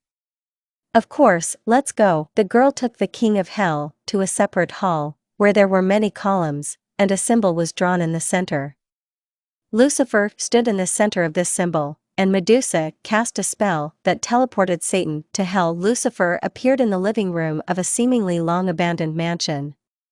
"It looks like no one has broken through the defense," Lucifer concluded, looking at his surroundings.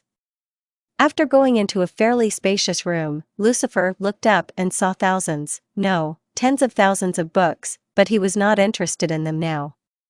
He walked on until the barrier opened up to his eyes, but ignoring it, he passed through it, and saw his old armor. There was a complete set, except for one glove that was on his hand. When he approached them, the armor began to shimmer with a bright glow of blood-purple color, and when he touched them, they were attracted to him, and evaporated into his body. Now it's much better. When Lucifer returned home, he saw the maid greeting him. After saying hello, Lucifer went down to the training hall, where he found his clone with a rune. "You've tamed them pretty well," Lucifer said, walking up to the clone. "It was more difficult with the fallen chicken, but that's not what enraged me today." The clone spoke with anger in his voice, looking at how Rune was training. "All day today, I've been licking the heels of a fool who considers herself a higher demon. She equated me with a piece of worthless shit, and it would be fine if she could at least do something. But when I coached the Rias team, I wanted to tear the necks off all the demons in this stupid academy.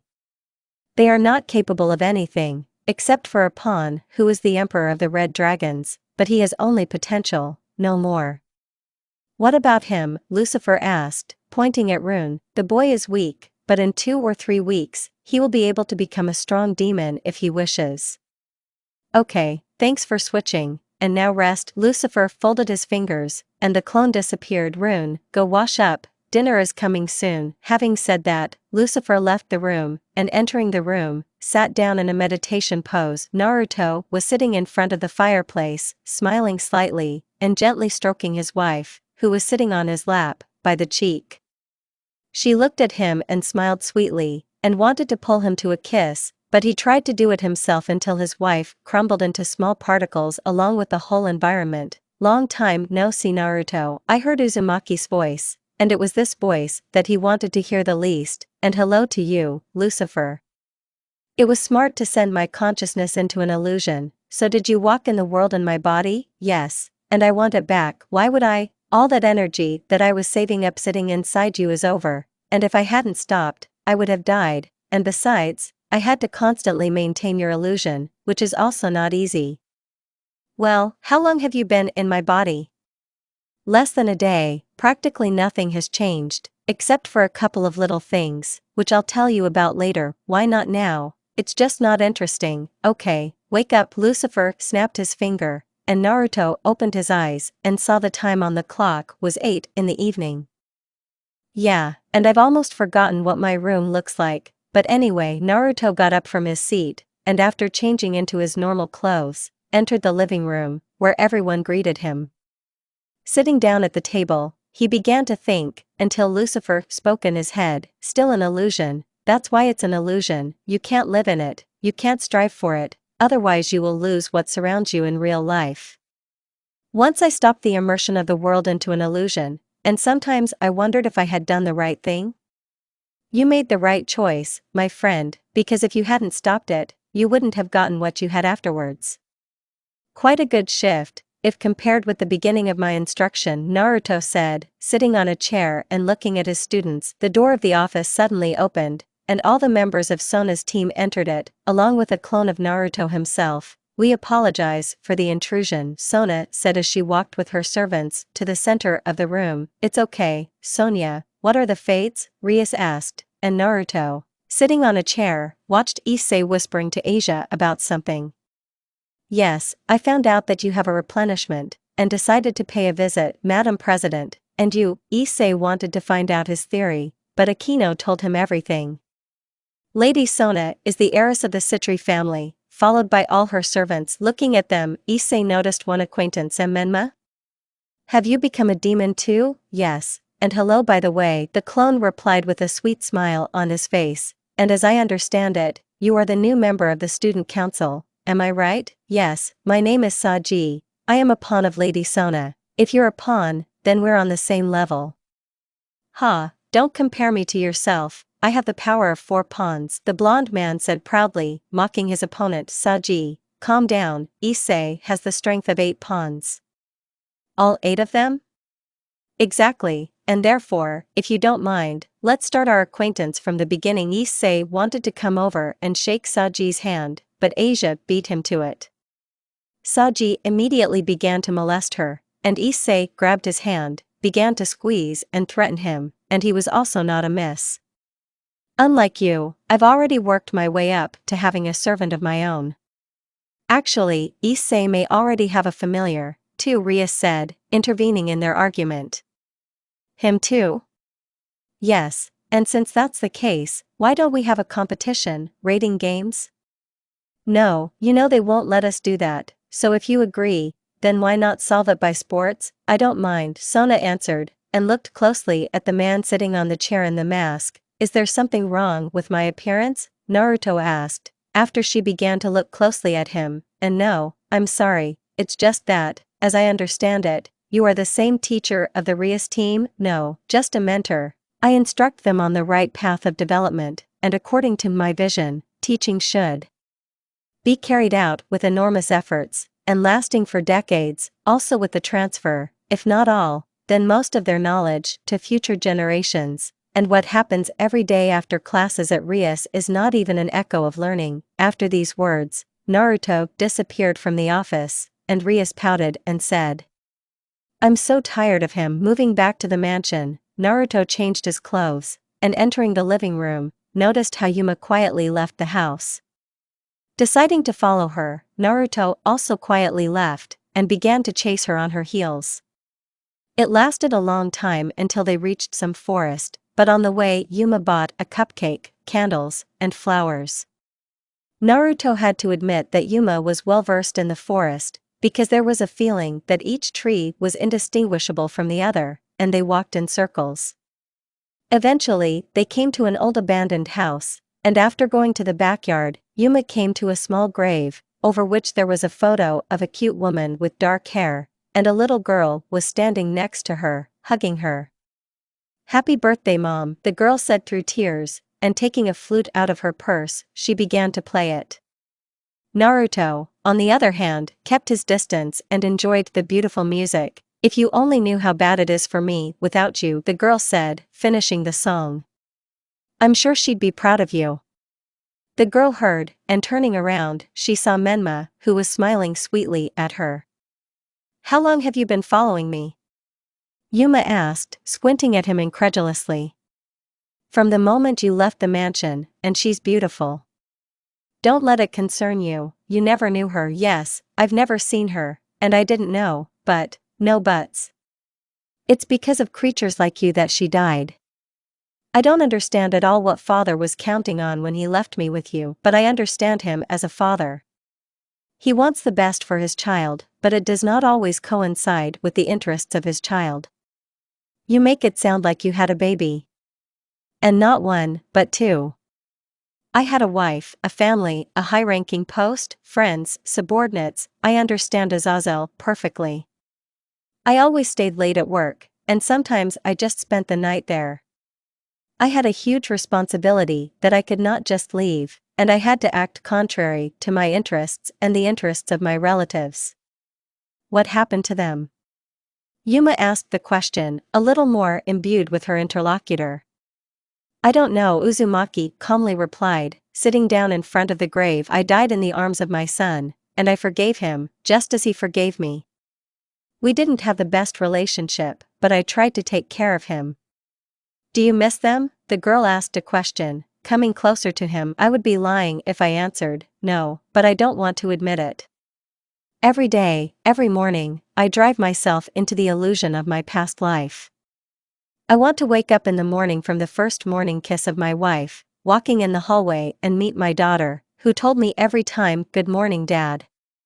Passing by near my son, pat him by the hair, and pull his cheek, and watch him tell me to stop without looking up from my console.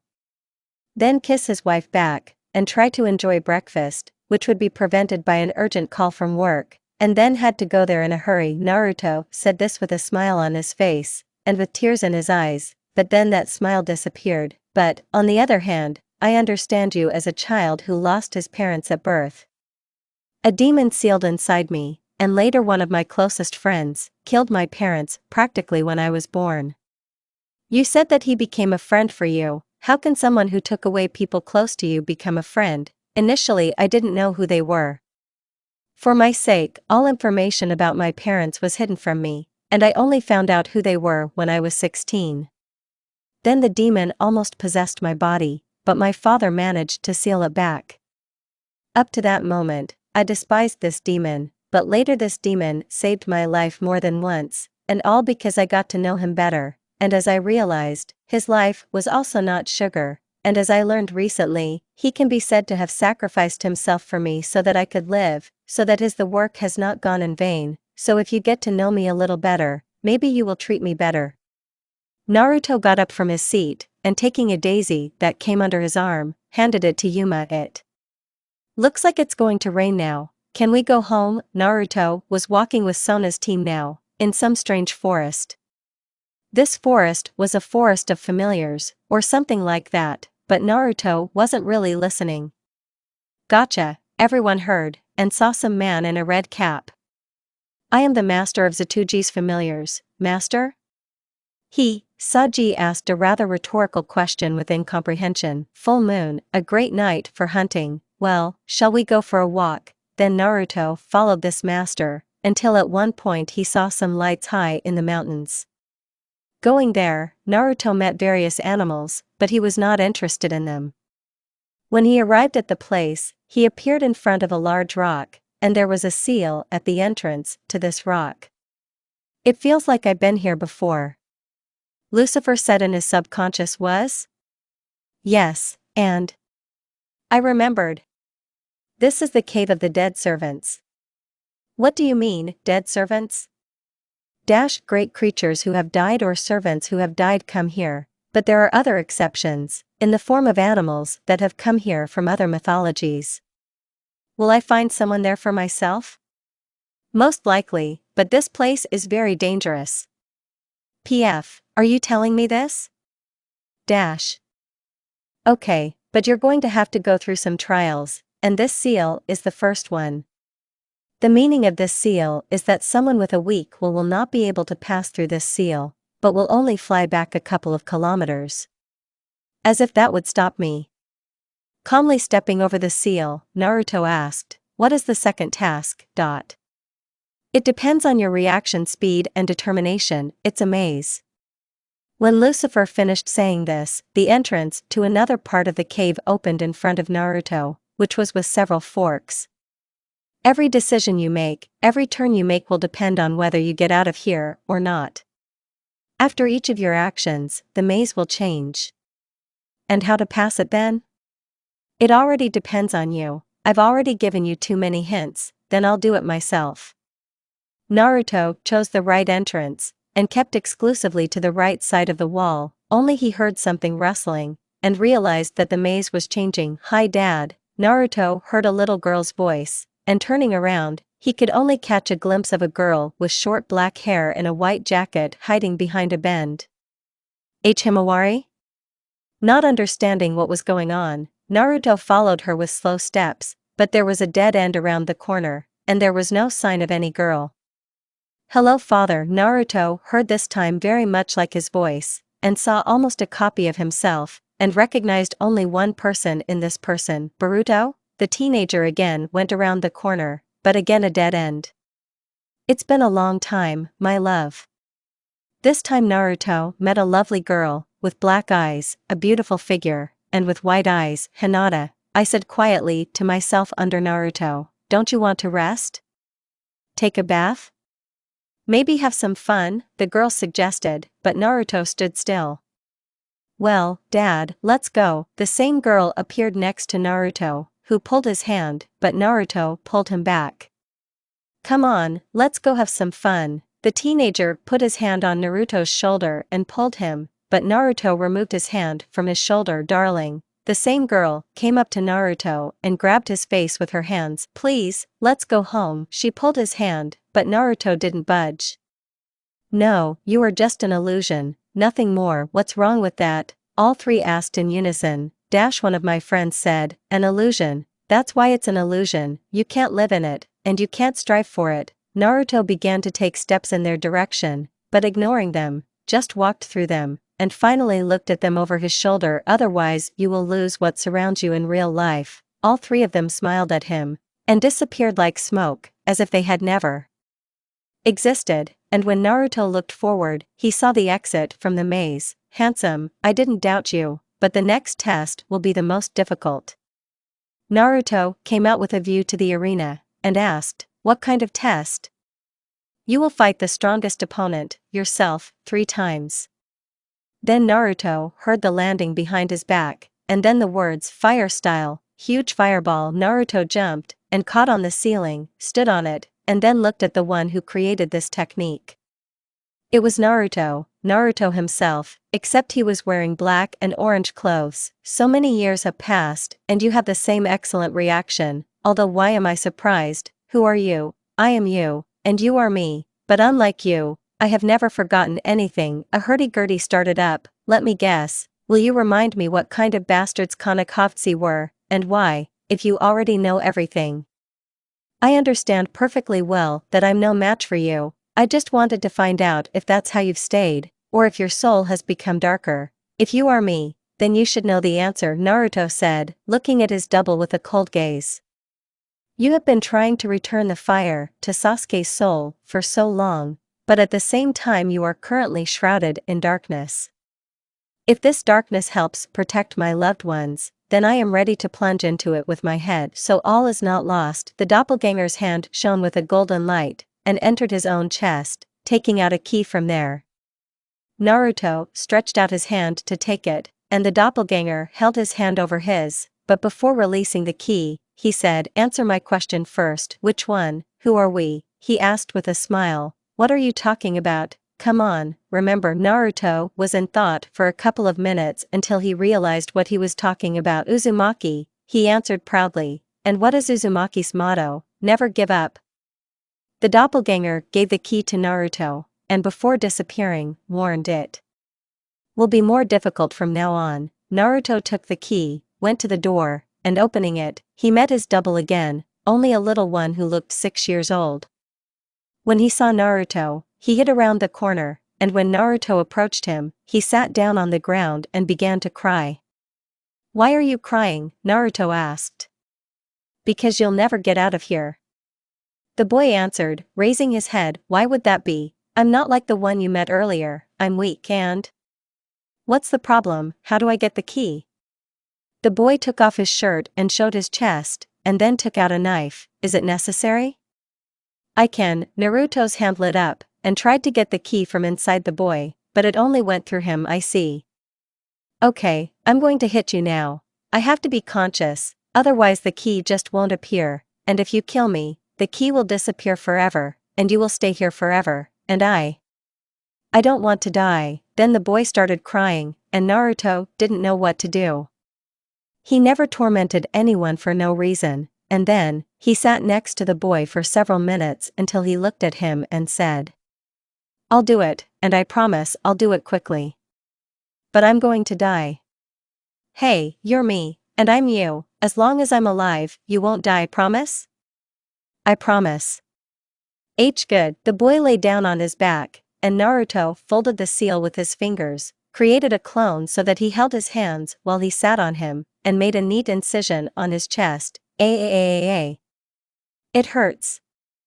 The boy shouted, and Naruto continued to make an incision, and in the end found the key, then took it out, looked at the boy, and his wound began to heal before his eyes. "Thank you," said the boy, already disappearing, but Naruto at the last moment was able to see a smile on his face. Going to the next door, Naruto opened it, and saw his old office. It was quite spacious, but Naruto wasn't interested in it. Over the years of working here, he memorized everything by heart, and he was only interested in the man standing near the window. He had the same blonde hair, the same dark skin, his clothes were orange on top, black on the bottom, and he was wearing a raincoat on which was written "The 7th Hokage of Konoha." He turned to Naruto, and said in an indifferent tone, "To be honest, I didn't expect you to pass all the tests." Then, he sat down on his chair, and invited Naruto to do the same. Naruto wanted to know how to get the third key, but he interrupted him. "I won't tell you anything, tell you about something, about someone. I won't remind you of the past, because you already know everything perfectly." Hokage's hand lit up, and entered his chest, taking out a key from there. "Here you go. Are you just going to give it to me? Do you have any other options?" "No, it's just too easy somehow. Of course. You have already remembered what you were, but are you ready to accept who you are now, without forgetting who you were?" "If I wasn't ready for this, I wouldn't have passed these tests." "I see.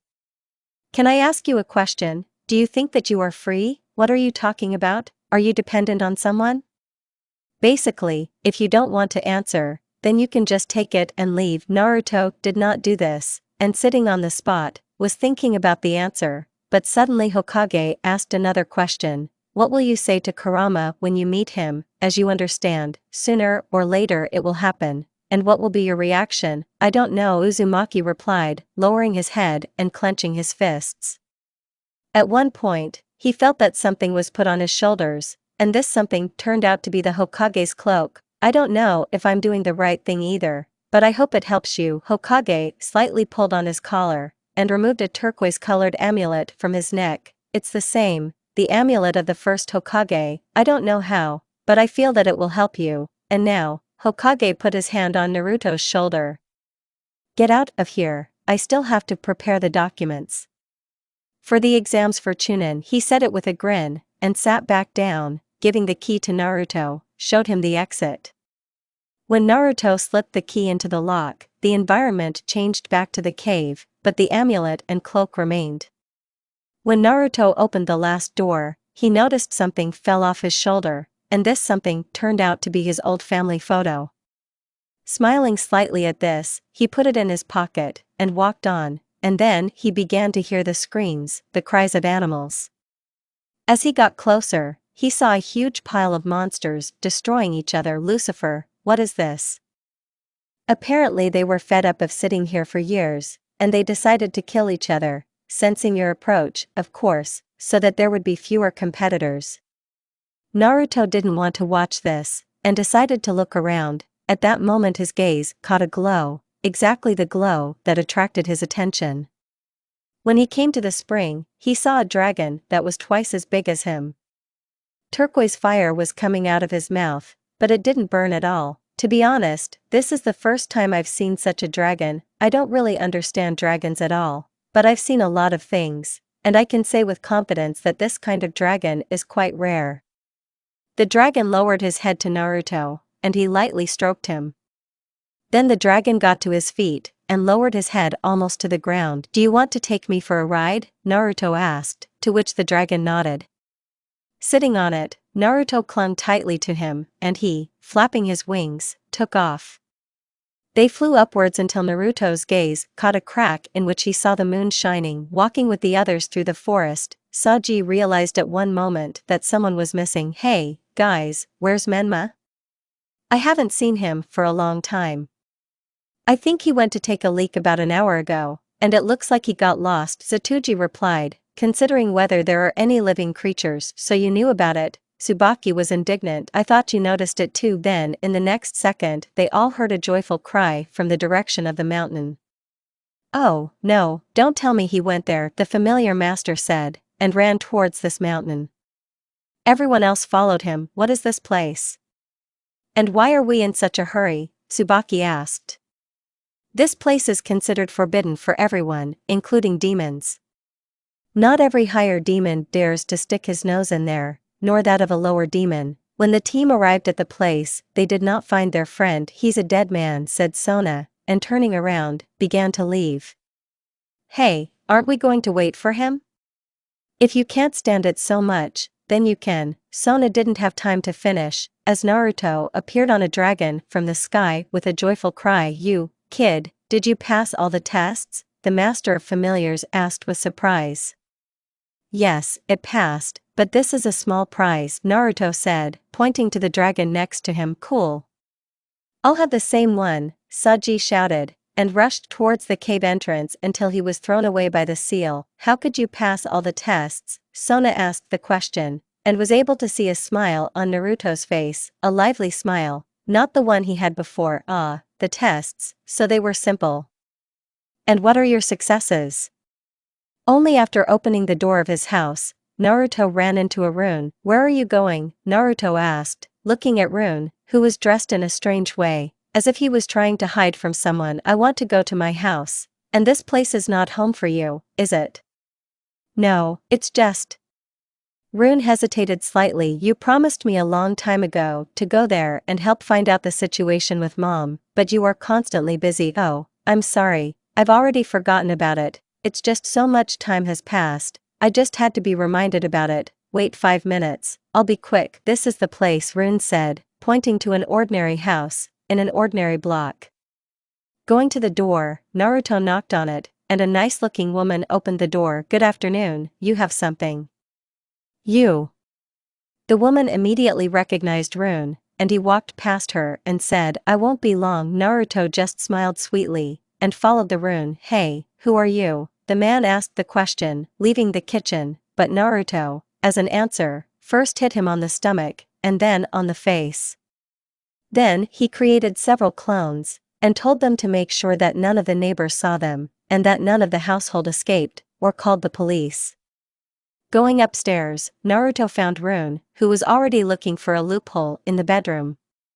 Naruto went to the closet, and slightly pushing it aside, saw 2 compartments. What kind of language is that? Rune asked, looking at the letters. Well, let me go, otherwise the clone who dragged the husband and wife into the bedroom, hit him on the head so that he grumbled more. Like Latin, Naruto concluded, reading the inscriptions. Can you read it? Yes, it says here, well, in general, you have to drop your blood, drop the blood of your worst enemy, and drop the blood of your best friend. Rune took out his blade, and dripped his blood into the tank. Then he walked up to the man, and stuck the blade into his shoulder, and went back to the small tank, dripped his blood too. Then Rune looked at Naruto, questioningly. Oh, good. Naruto took out a knife, and making an incision in his palm, dripped it into the tank, and Rune began to watch as his master's wound tightened before his eyes. Then symbols began to appear from this tank, which surrounded Naruto with a rune. Don't leave my side, Naruto ordered, taking out his blade to prepare to repel the attacks, but suddenly a beautiful woman appeared in front of them. She looked at Rune, and smiled happily. Honey, she said, and Rune forgot about everything, ran up to her, and hugged her hard. Mom. Mom. How I've missed you. Naruto could hear him sobbing. I'm cute too. I've missed you so much. They sat like that for about 10 minutes, until at one point the woman asked, and who is this young man next to you? Ah, this is my master Menma. He sheltered me when. Rune did not know how to continue the sentence further when, well, in general, his uncle and aunt kicked him out of your house after your death, Naruto explained, and the woman's face turned red from anger. Phew, calm down, you can't be nervous. I thank you for sheltering my son. It's nothing, I'm sure he'll grow up to be a good warrior. Yes, Rune, do you know who exorcists are? A nod in response. Okay, so, never go near them. I promise, madam, I will take care of your son, Naruto said, and the woman's face became serious. No, you don't understand, exorcists are those who kill demons, and everyone connected with them. Well, but from this place in more detail. Anyway, Rune, your father was a demon. After this, the boy was in a trance for a while, and Naruto's face did not flinch, but he was clearly very surprised. And where is he? What happened to him? Rune asked, coming to his senses. He was killed by exorcists before you were born, and I had to hide you from them, but recently, they found out who my husband was, and an exorcist came to me. He had white hair, and he acted like a fool. I think I know who you mean. Have you met him? Did he attack you? Well, as he attacked, it was more likely that I came to his territory, and in fact I could finish him off, but at that moment I had another goal, and somehow I didn't care about him. If you beat him, then my son is in good hands. Both Rune and Naruto noticed how the woman's body became transparent. It looks like my time is running out. Rune, please take it. Rune took the note with the numbers. Fulfill my last request. Which one? Don't die. The woman kissed the rune on the forehead, and disappeared, followed by Naruto and the rune. When Naruto came to himself, he found Rune, who was already entering numbers into the second compartment. When the last button was pressed, the door opened, and there was either a uniform or armor. Reminds me of a nightingale, Naruto said, walking up to the rune. He took the bracers and put them on himself, but at first they were too big for him, and then they began to decrease in size. Of course, they adapt to you. In other words, whatever body shape you have, it adapts to you completely. I see, Rune said, and in a matter of minutes he put on all the armor rather than the uniform. I can hardly feel it, as if it has merged with my clothes. Rune noticed a panel on the inner right side of the wrist, and in the left a kind of mini analog of a crossbow. Okay, I'll figure it out later, and as for you, Rune looked at those two. If you want, I can kill them, and if not, I can just erase their memory. Mom, Dad, I'm home. Everyone heard a child's girlish voice from the first floor. Erase their memory, Rune said, leaving the room. You are incredibly lucky today, said Naruto, and quietly said to himself. Genjutsu. It looks like there are changes in the Gremory clan now, Kiba said, walking with Asia and Issei towards the occult club. Do you think Mizukino knows about this? Issei asked. Most likely, because she is her right hand, Kiba said with a smile, but suddenly stopped. Is something wrong? I hope I'm wrong, Yudo said, and everyone quietly continued on their way. "Hello everyone," Issei said, but found only the other members of the occult club frowning, along with Griefia Lucifug, the same ash-haired girl who visited him last night. "Great, everyone's here. If you don't mind, I'll introduce him." When Griefia finished this, a flame lit up in the office, and a noble man with blonde hair appeared from it. "It's been a long time since I've been in the human world. I've missed you, my dear Rias," he said. "Who is this guy?" Issei asked. "His name is Riser Phoenix, a pure-blooded high demon, and the prince of the Phoenix clan." "The Phoenix clan?"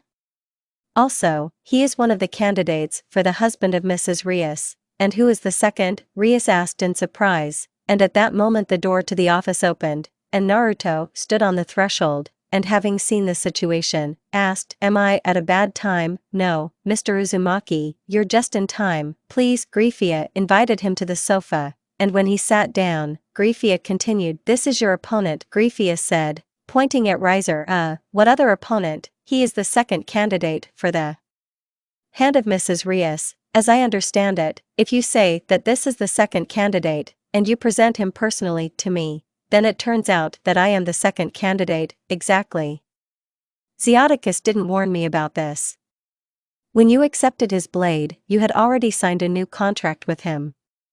And you're an uncut angel, couldn't you have warned me earlier?" "No, because then you would have got away, but now you can't." "Why would that be?" "Because if you refuse now, you will lose potential allies in the future." "Then what do you suggest I do?" "Just watch." Lucifer closed the book he was reading in the inner world, and by clicking his finger, he was behind Naruto's back, thereby surprising everyone, even Naruto himself. "I'm sorry for the interference. Who are you?" Griefia asked. "I am the queen of the Uzumaki king." "You don't need to know the name yet. As I understand, this situation is difficult to solve in words, so I propose a compromise rating game." "Exactly. The winner decides the fate of Ms. Rias, so do you agree?" "Ha," grinned Phoenix, and called all his figures. "These are my 15, in other words, a complete set, and you, as I see, have only one." Naruto was about to admit it, but Lucifer beat him to it. "Oh, don't worry about that, we certainly don't have a full set, but there are enough pieces. And besides, there is time before the fight, so let's get ready, and if you don't mind, then we'll go." Lucifer created a portal, and invited Naruto. "Well, no. Thanks, I'd rather do it the old-fashioned way," Naruto said, and disappeared in a flash. My king has such a complicated character," Lucifer said with a smile, and having created a portal, entered it. "Did you feel it too?" Akino asked. When he appeared, they both smelled of death. "Well, what do you propose to do?" Naruto asked, sitting in front of Lucifer. "I already have those who are ready to serve us. There is another one, but I don't think she will agree to serve us without you." "Why would that be?" "Because of her bad character, and the means of nutrition." "Means of nutrition? Is she a vampire or something?" "In a sense, yes. In general, I will explain when we go to the place, but for that you have to let me out." "Why?" "Because only I will be able to guide and get us out of there." "And why are you asking me if you can leave my body on your own?" "In about a minute, I'll disappear back if you don't influence it." After considering the offer, Naruto held out his hand to Lucifer, saying agreed. Lucifer gingerly shook hands in return, and it was his mistake on my terms. Lucifer's hand began to burn, and when the pain passed, he noticed a disappearing symbol on the palm of the fir tree. "What is this seal, if not a secret?" "The seal of the Uzumaki clan creates a spiritual contract between supporters. You can use the power you have, and further details, I think, should not be explained." "Yes." "Okay, are you ready?" "Ready for what?" The answer to this was the symbol of the now Uzumaki clan, which appeared under Naruto's feet, appearing in an unknown place. Naruto kissed the ground, due to the fact that now his right hand teleported him a couple of meters higher than usual in a horizontal position. "Is teleport normal?" Naruto wanted to complain, but Lucifer abruptly cut him off, and continued in a whisper, "Be quiet, because this is not hell for you." Lucifer's body shone, and after a moment, he was enveloped in armor.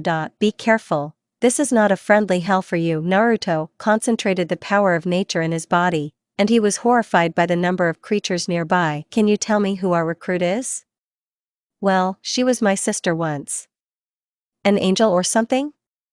Agas, only when the first war began, she destroyed almost half of my demons, and I had to act, simply put, to lift your fallen angelic ass from your infernal throne and punish her. Yes, but I underestimated her, and she was almost able to send me to the next world. As punishment, or rather bullying, I tried to make a succubus out of her, and how well did it work out? In general, I took her remains, and still made a succubus out of her, but her appetite was not just demonic. For a clear example, I will say that the strongest demons simply did not have time to approach her, and because of this she had to be sent here. By the way, what is this place? This is the darkest part of such a plan as purgatory. I see. Even though we are looking for it, I hope that it was torn apart by local creatures. I'm afraid to upset you. Naruto pointed his finger forward, and continued. I feel that she is now surrounded by some creatures, and gives not a weak rebuff. Damn it. Okay, let's go quietly, and do not attract. Lucifer did not have time to finish, as a sign appeared under him, which teleported him somewhere. Naruto decided to continue his journey quietly, and when he arrived at the place, he saw the king of hell hanging upside down, and a charming beauty with purple eyes and white hair was sitting next to him. She had large black wings, and her body was shrouded in black armor. Come out, she ordered coldly. Naruto did as she asked, and when he came out, she turned to him and widened her eyes as if she saw something. Who are you? She asked hesitantly, and began to slowly approach Naruto. She had a blade in her hands, but on the way she let him go. When Naruto felt a tree behind his back, the girl in an instant overcame the distance between them, and clamped his hands, plunged them into the tree. How is that possible? All the armor on the girl's body disappeared, and she began to run her gentle hands over the guy's body. What's the matter with her? Naruto asked, and could see a bright grin on Lucifer's face. That's why I said she wouldn't agree without you. You have so much magical and physical energy that you will have enough for all the creatures of hell. She has a face like she got a dose after a long withdrawal. How wonderful. After saying that, the girl's eyes suddenly widened in horror. What? Where is it? Where is it? In a rage, the former angel wanted to cut Naruto's body in half, but suddenly she felt what she needed back. I see. As I understand it, you can't live without energy, am I right? No, I can't, the girl answered, lifting Tom's t-shirt and pressing her head against his stomach. Then, do you want me to give you more? The girl suddenly felt a strong surge of energy, and because of this, she screamed violently. Yeah. Naruto noticed that her face was very red, and her whole body was sweating. Then she felt that energy fade back. No, no, no. Please give me more. More, with one condition. With what? You will serve me, and then I promise, I will give you as much energy as you have never dreamed of. Naruto again created a surge of energy around the body, and clinging to his body, the girl replied, okay, I agree, but please give me more. Take your time, let's take it a little. First release, Lucifer. The girl looked at Naruto uncomprehendingly, and asked, why? Did he promise you something? I'll give you twice as much if you want. Does he owe you something? Yes, you should, so release me. The former angel snapped her finger, and the chains that enveloped Lucifer disappeared. Thanks, said the other. Well, shall we continue? Yes, and now please, what's your name by the way? Valina, my lord. Alright, Valina, now let me go. The tree released the blonde, and Naruto got up from his seat and said, let's move on. Yes, but you'll have to convert her first. A book appeared in Lucifer's hand. Here you go, you know Latin, so there will be no problems. Open the 350th page, the last paragraph. Is it necessary to say all this? And what are the figures for? Words are needed for the spell to work, and you use the figures as a contract sheet, well, or as a catalyst. After reading it a couple of times, Naruto came to a conclusion. What a hassle, Naruto said, sighing bitterly. Okay, I'll send you back, and in the meantime I'll bring the other three. Sitting in his room, together with the sleeping Valina, Naruto finished reading the necessary pages until a portal opened in his room, from which Lucifer appeared with 3 girls. And now Lucifer, explain, what's the rush? You said that we have a month, am I wrong? They immediately started asking Valkyrie questions. Well, what's the hurry of the girl? Why don't you just relax? Because being in Valhalla all the time has obviously had a negative effect on you, the blonde said, smiling sweetly. Whose cow would low? You've just been rescued from the cave yourself, and you can only be happy about it. I advise you to keep your mouth shut, Astrid. I'm Alina, and I don't care, you Odin's chickens are all the same to me, don't push it. At that moment Naruto felt Valina wake up, and looked at him questioningly. Receiving a nod, she shouted, well, everyone shut up. Lucifer, who have you brought? Oh, I'm sorry, I didn't introduce you. These 2 girls are Astrid and Alina, Norse mythology. Naruto asked, exactly, how did you take them from Odin? They're like his keeper, yes, but we had a long-standing agreement, and he gave them to me as an exchange. So you brought them by force? No, why would you? I just asked them, and they followed me themselves, but you can see from their faces that they are not particularly eager to serve me, am I right? The Valkyries looked away, and did not answer. Clearly, you are only being held by the contract. Naruto looked at Lucifer, and ordered, cancel it. With these words, Naruto surprised everyone who was in this room. But, I told you, cancel the contract. Lucifer winced a lot, but calmed down, began to swipe his finger through the air, and creating a symbol cut it, chains appeared on the necks of the Valkyries, which shattered into fragments. You are free. I don't want to be served against my will. Naruto looked at the 3rd girl, but not noticing the right reaction from those 2, he asked, what? Did I not make myself clear? You are free. That's not right, Astrid stammered. What do you mean? We are Valkyrie's warriors of honor. If we just leave now, then we can no longer call ourselves Valkyries. Lucifer saved our lives, and we will repay you in kind, life for life. Do you understand what you're doing? After that, the road to Asgard and Valhalla will be closed. Yes, we know what we're doing. Okay, now Lucifer, cancel the contract, for real. What are you talking about? Lucifer asked with an uncomprehending face. It won't work to deceive me with the help of Genjutsu, and even such a poor one, and you have a sharp eye, Lucifer said, finally zeroing out the contract. Well, yes, and then who is this? Naruto pointed at the blonde snuggling up to Lucifer. This is the Gorgon Medusa. The Gorgon Medusa herself? How did you persuade her? I brought her back to life once, you see, some people came to her, and tearing off her head, defeated the Kraken, and then just threw her away. I picked up her body, and grew her head again, then we started hunting these people, and then I think it's not worth telling. I see. Okay, I'll trust Lucifer, get settled, and from this day on, consider this place your home. Entering the training hall, Naruto saw an interesting picture. Rune is sitting in place, and red and white symbols hover around him. What are you doing? Naruto asked, approaching the rune. I'm meditating and trying to figure out which style suits me best. Style? Yes, due to the fact that I am half a demon, I can attack on the square, but also because my mother was an exorcist, I can attack with pinpoint strikes. So you're an Nephilim in some way?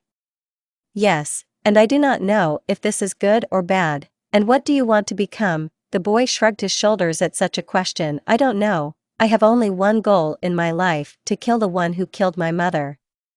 Rune, I'm going to tell you a story about an old friend of mine. He, too, was intoxicated with revenge, first to his brother, and then to the whole population. Why did he hate his brother?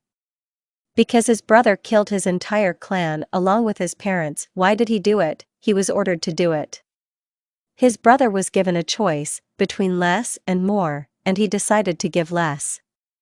I don't know if you will understand my words further, but I just want to explain to you that everything has its origins. Are you trying to tell me that behind this exorcist who killed my mother, there is someone who is even stronger? I do not know for sure, but this option cannot be discarded, and if it is still the case, then another one will come instead of this exorcist. Thanks, I get it. That's nice. By the way, where did you get this book? Oh, this, Mr. Lucifer gave it to me. At first I thought it was you because he was in your guise, but then he told me everything. Okay, well, show me what you've learned. Sitting near the embankment, Azazel, as always, was fishing, and at the same time drinking, and when he wanted to take another sip, his hand was grabbed. When Azazel looked at this man, he saw a blond man. Are you aware that drinking in public places is prohibited? He asked. Oh, come on, is it really so fundamental for you? No, not fundamentally. Then what? Do you consider it a sin? Yes, I consider it a sin not to share with my own brother. The blonde took a can of beer from his hands, and sat down next to him, began to drink. Brother? Who are you anyway? Oh, Azazel, don't tell me you don't recognize me. One of the blonde's eyes turned red, and Azazel immediately realized who was in front of him. Lucifer. How did you get free? Why would you do that? It's none of your business. I don't want to have anything to do with you anymore, but you have to. You can't make me. Of course, I'm not asking anything for myself, but I'm asking for your daughter. Don't you want her to be safe?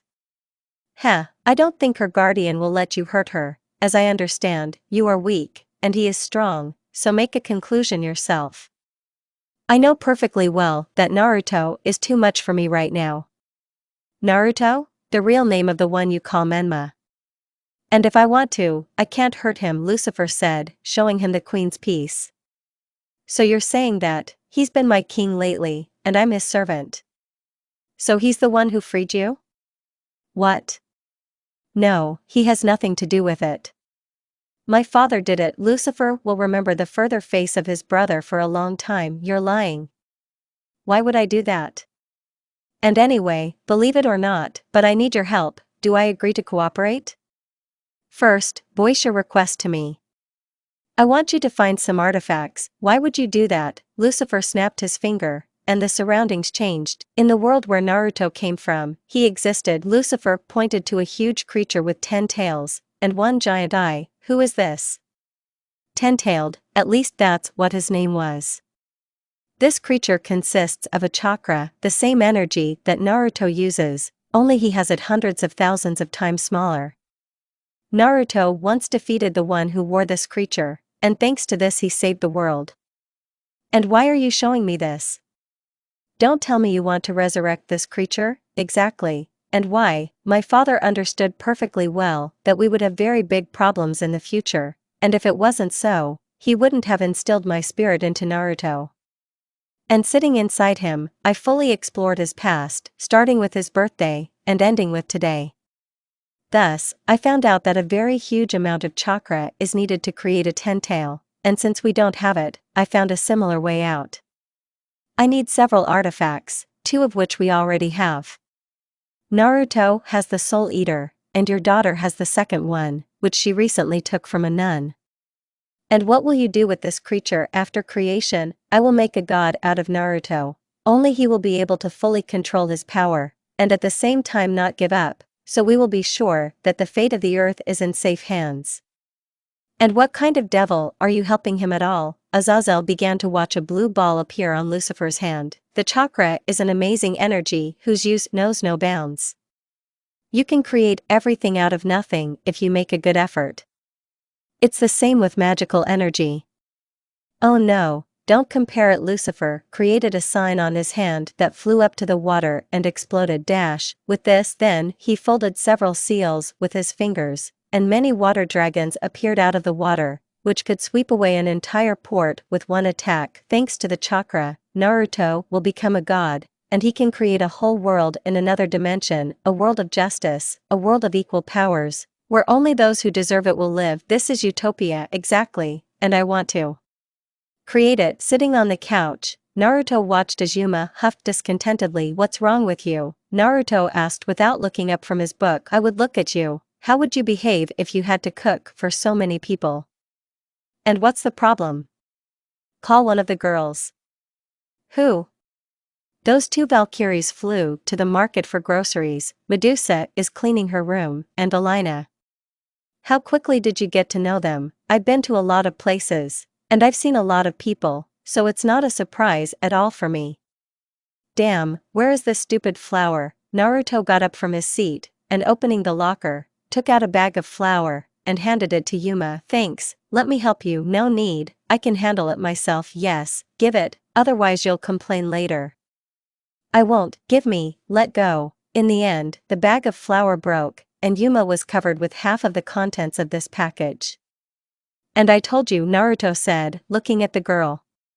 You didn't tell me anything, Yuma shouted, and taking the rest of the package, sprinkled Naruto with the second half. Looking at his face, she laughed. So that's it? Naruto asked. Just like that, Yuma noticed Naruto slowly stretching out his hand to the jug of water, and tried to dodge it, but Naruto was still able to drench his back.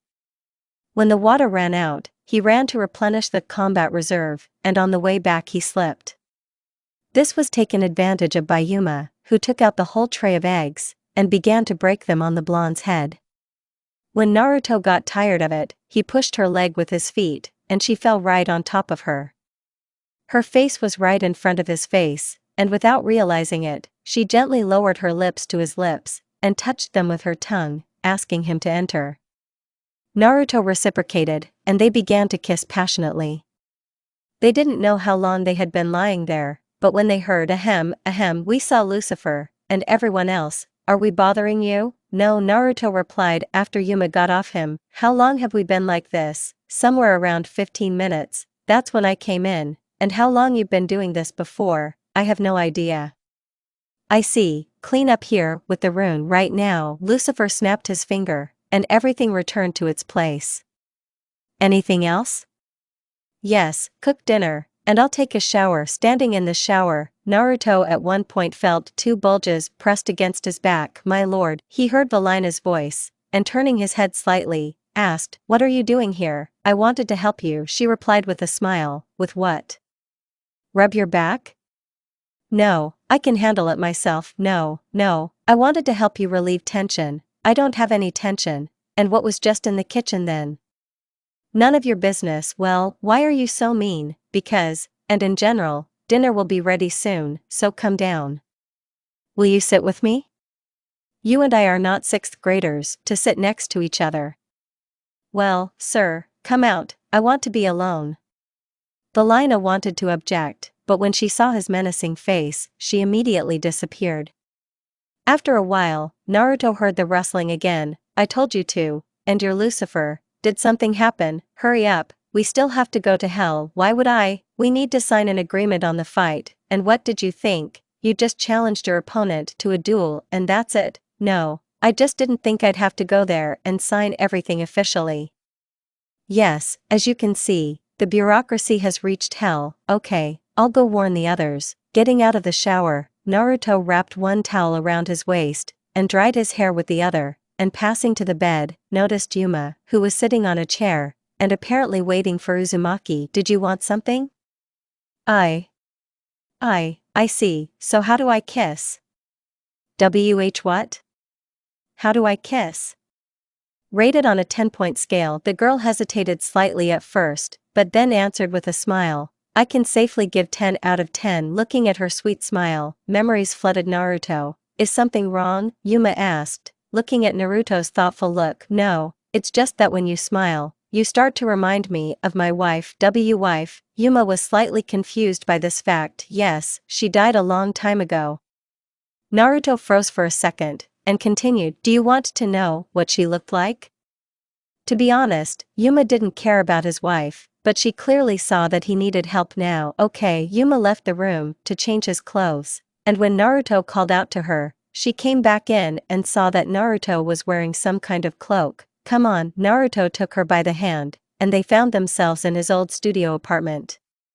He went to one door and touched it, after which seals appeared on it, and then they disappeared.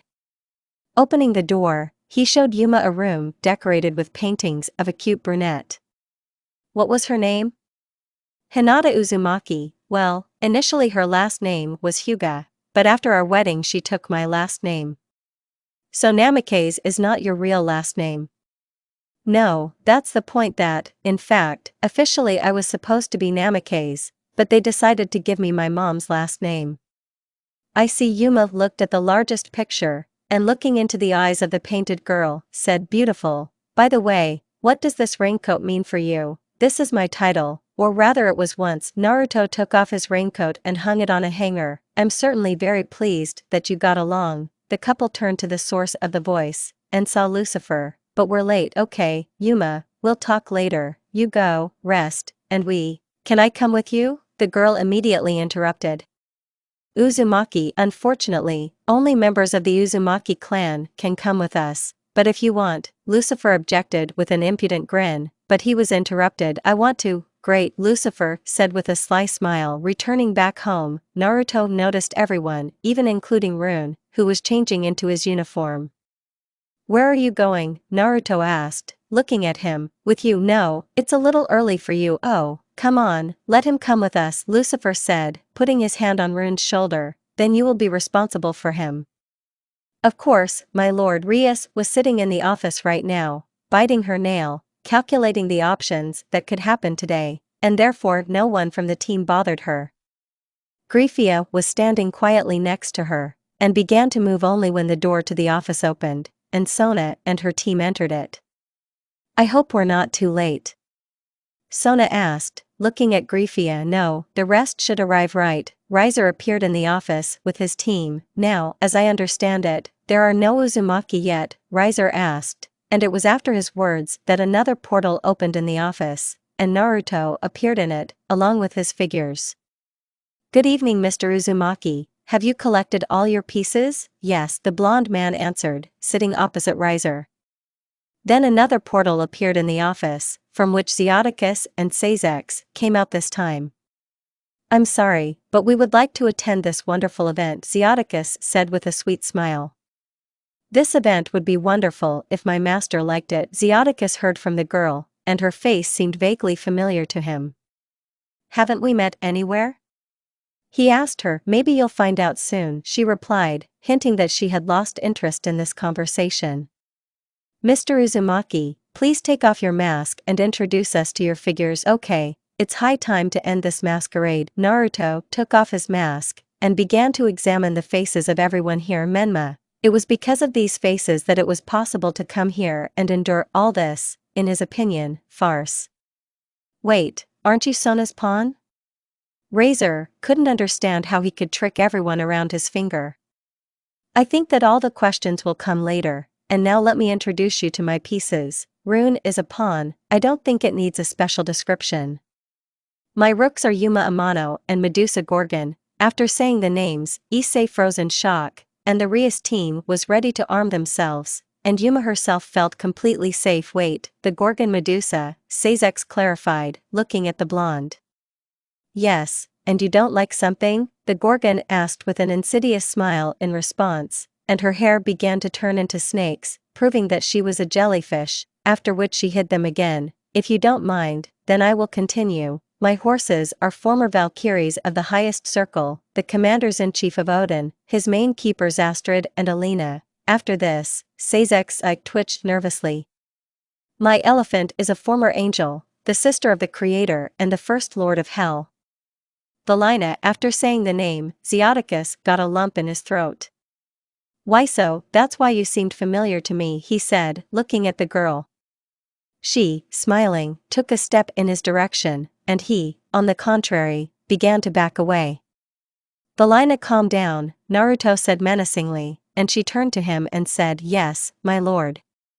No demon, not even Sazex, knew who she was. Okay, and now my last figure is a former angel who became a fallen angel, the creator of hell, the father of all demons, the great lord of hell Lucifer, Naruto said with a little pathos, and Lucifer released his aura. My lord, Zeoticus said, and sat down on one knee in front of him. Everyone looked at him and did a similar action, and even Sazex. I'm sorry, father, I wouldn't recognize you if. Lucifer didn't listen to him, but only headed towards Sazex, and lifting him by the chin, stuck his hand into his chest, and took out a glowing ball from there. Sazex's face changed dramatically in color, but he was breathing and was conscious, and Lucifer himself separated a piece from the ball, and going to the rune, hinted to him to open his mouth, and when he did, Lucifer put this piece on his tongue, and the boy felt this piece of candy quickly melt. It was on his tongue, and at that moment everyone felt a powerful surge of rune energy. His eyes lit up, and one of his magic attacks seemed to be able to destroy all hell. Everyone was nervous at these moments, except for Naruto's team. They felt great. Then Lucifer approached Yuma, and did the same thing. It seemed to Yuma that it was enough for her to sneeze so that the building in which they were located would shatter into pieces. After all these actions, Lucifer crushed this ball, and all the power was absorbed into his body, and his eyes opened with pleasure. Finally his strength returned, but this time there was no surge, or rather it was, but only two felt it. Kaneko, who threw up on the floor, and Naruto, who didn't feel much discomfort. All because they had a special senjutsu sensory sense. If you don't know how to use the power of 10 correctly, then don't you dare touch it at all, Lucifer said menacingly, looking at Seizex. Then he began to approach Riser. Raise your head, he ordered, and when Riser looked into his scarlet eyes, Lucifer bent down and whispered softly to him, I advise you to get ready, because in 10 days I will tear you to pieces. He walked away from him, and going to the table, read the contract. And not finding a trick, presented it to Naruto, and he signed. In blood. Then he threw the contract to Riser, who signed it with fear, reluctantly, and the contract disappeared. After that, Lucifer removed his oppressive aura, and his eyes acquired a normal blue hue. Well, since everything is ready, then we went to train. Rune, Yuma, come with me. Where are you going? Naruto asked, looking at Lucifer. We need to teach these two how to use the power of 10 correctly. What is the power of 10? I'll explain later, and now let's go. Valina, teleport the others to our stronghold. Don't you dare order me around. Okay, please Valina, teleport our master and the others to our mansion. That's better now. Approaching her master, Valina touched his shoulder, and absorbing his energy, created a portal. Bitch, Lucifer said, teleporting Yuma and Rune to another place. After their disappearance, all the demons in the office, to put it mildly, realized what an ass they were in, especially Riser. We have to cancel the fight, Riser shouted, looking at Seizex. The fight can no longer be cancelled, the contract has been signed, Griefius said, not fully recovering from the shock, and if I admit a technical defeat, your father won't let you do it. Zeoticus replied after drinking a glass of water. Wherever you are hiding, wherever you are, he will find you, and when he does, should I continue? There must be a way to avoid a fight. I'll deal with it, Ria said as she left the office. Going to school, the last thing Naruto thought about was what would happen in 10 days, and all his attention was now occupied by Yuma, walking ahead in uniform, only not school, but teachers. As usual, sitting on the last desk, Naruto took out a bottle of water and his book, and began to read until Rias approached him. Is something wrong? Naruto asked without looking up from his book. Yes. I mean, no, I just wanted to talk to you. Okay, everyone in place, I'm your new math teacher Yuma Amano, said the girl, entering the office. Can I get out? Naruto asked, and after receiving an affirmative nod, he left, and Rias took advantage of this. She quietly took out a bottle of clear liquid from her pocket, and adding it to the water, just as quietly and imperceptibly sat down in her seat. Returning to the classroom, Naruto sat down and immediately drank some water. He felt a strange taste in it, so after taking a couple of sips, he did not drink it anymore.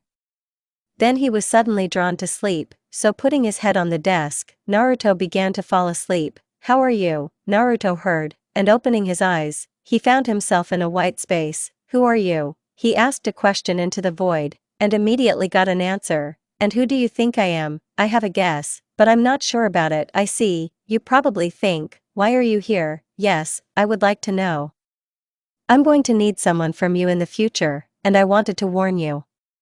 What do I get out of it? Anything you want. I can take you back to where you came from, and I'll leave immortality if I want. So what? And what exactly do you need? Don't be afraid, it won't hurt you in any way, but good luck to you. And something else, as an advance. Naruto was thrown back into the real world, and his stomach ached sharply, as if he was being burned and pierced with a knife at the same time. The symbol of his clan lit up on his arm, which meant that he was being summoned. Yes, I'm listening, Naruto said, through the pain. Naruto, get your ass to hell. Uzumaki heard Lucifer's surprised voice. Lucifer, give me later, idiot, your daughter is here. Naruto thought he heard something, so he asked again. What did you say again? It's yours. Daughter, if you're kidding, Then the connection was cut off, and Naruto approached Yuma, took her out of the classroom, into the scoop.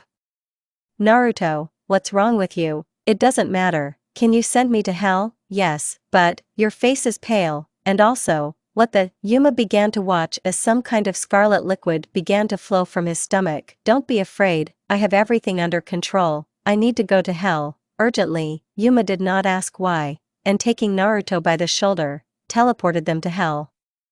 They appeared in a rather remote area, and after a few steps, that goo began to cover Naruto's entire body. Damn it.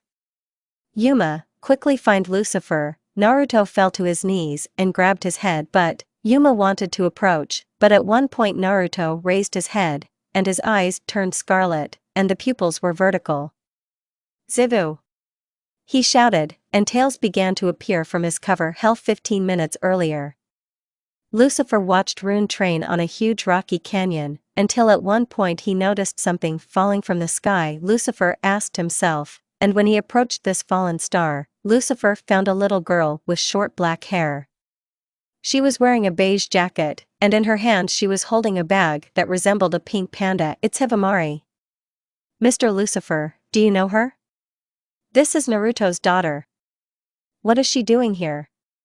So okay, questions later, first you need to take her to the mansion, and then call Naruto. After completing these steps, Lucifer began to wait for Naruto, but he did not expect to see a breathless Yuma there. Naruto, he feels bad.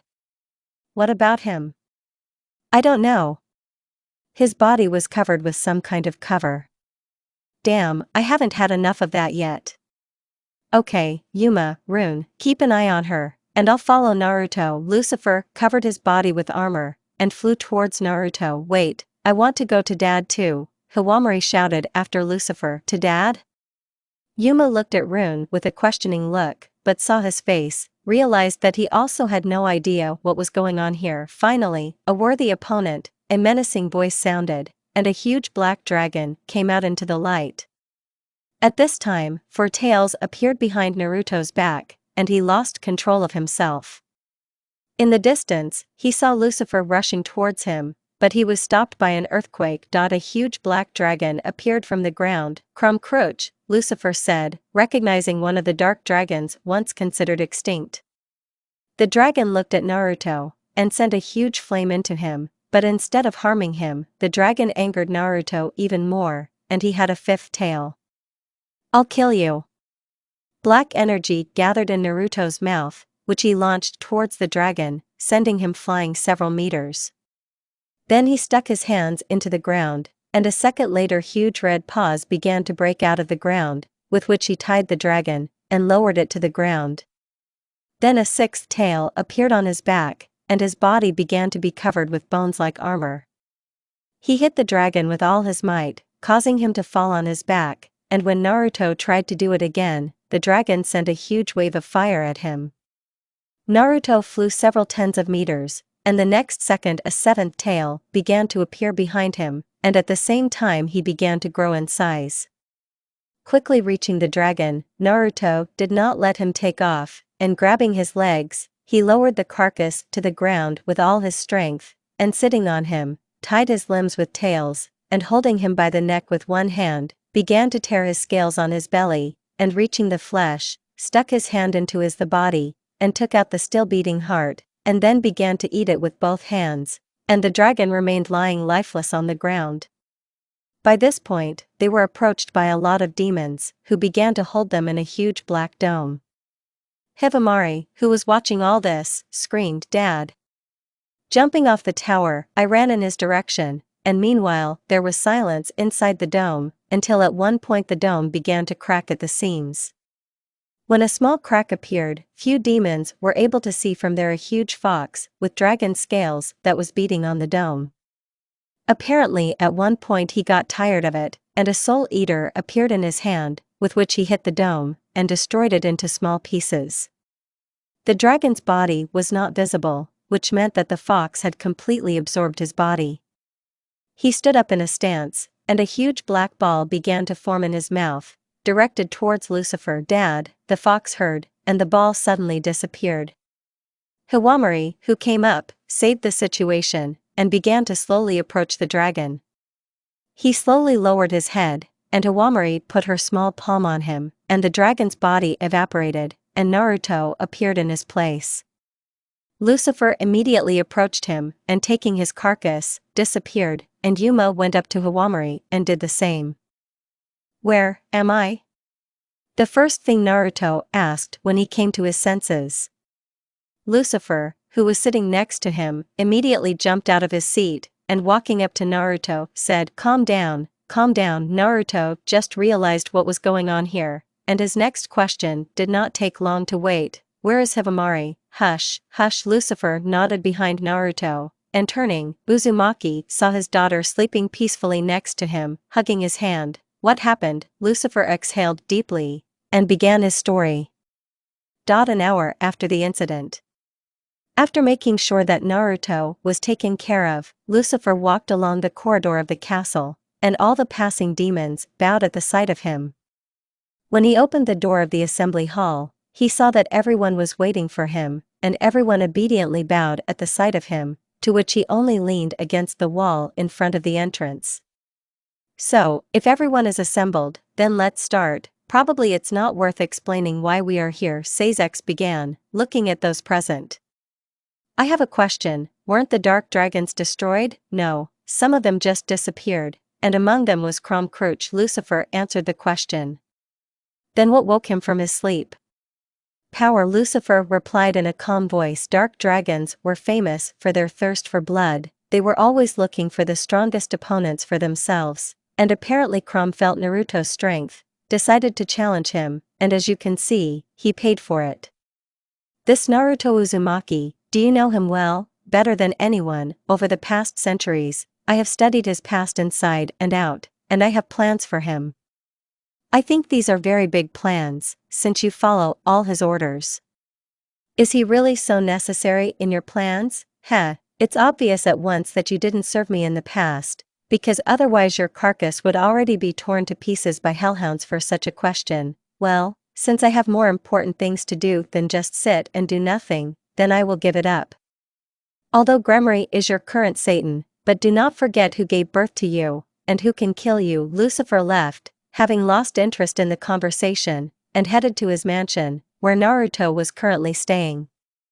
Opening the doors of his chambers, he saw that Naruto was still unconscious, and his entire entourage was next to him. "There is no special information yet, and as I understand it, there will not be," Lucifer said, sitting down on a chair. "How is Naruto's condition?" "He ate the heart of the dark dragon, and it's too early to talk about his condition, but it seems to have stabilized." Lucifer nodded, and looked at the girl sleeping next to Naruto. "What about her?" "She's fine, except, she called him daddy." "Of course, because he is her dad." "Why are you looking at me like that?" "Her name is Hibamari Uzumaki, and she is more like her mother than her father in character." "To Hinata?" Yuma asked. "Yes." "Okay, no one cancelled the training." "Rune, you're coming with me, I see," Naruto said after listening to the story. "How long have I been out?"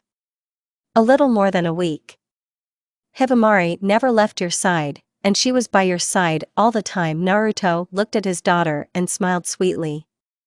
He buried his nose in her hair, and smelled a lovely fragrance. "How I missed it." He looked at her for a while, and at one point he felt the flow of energy in his left hand change.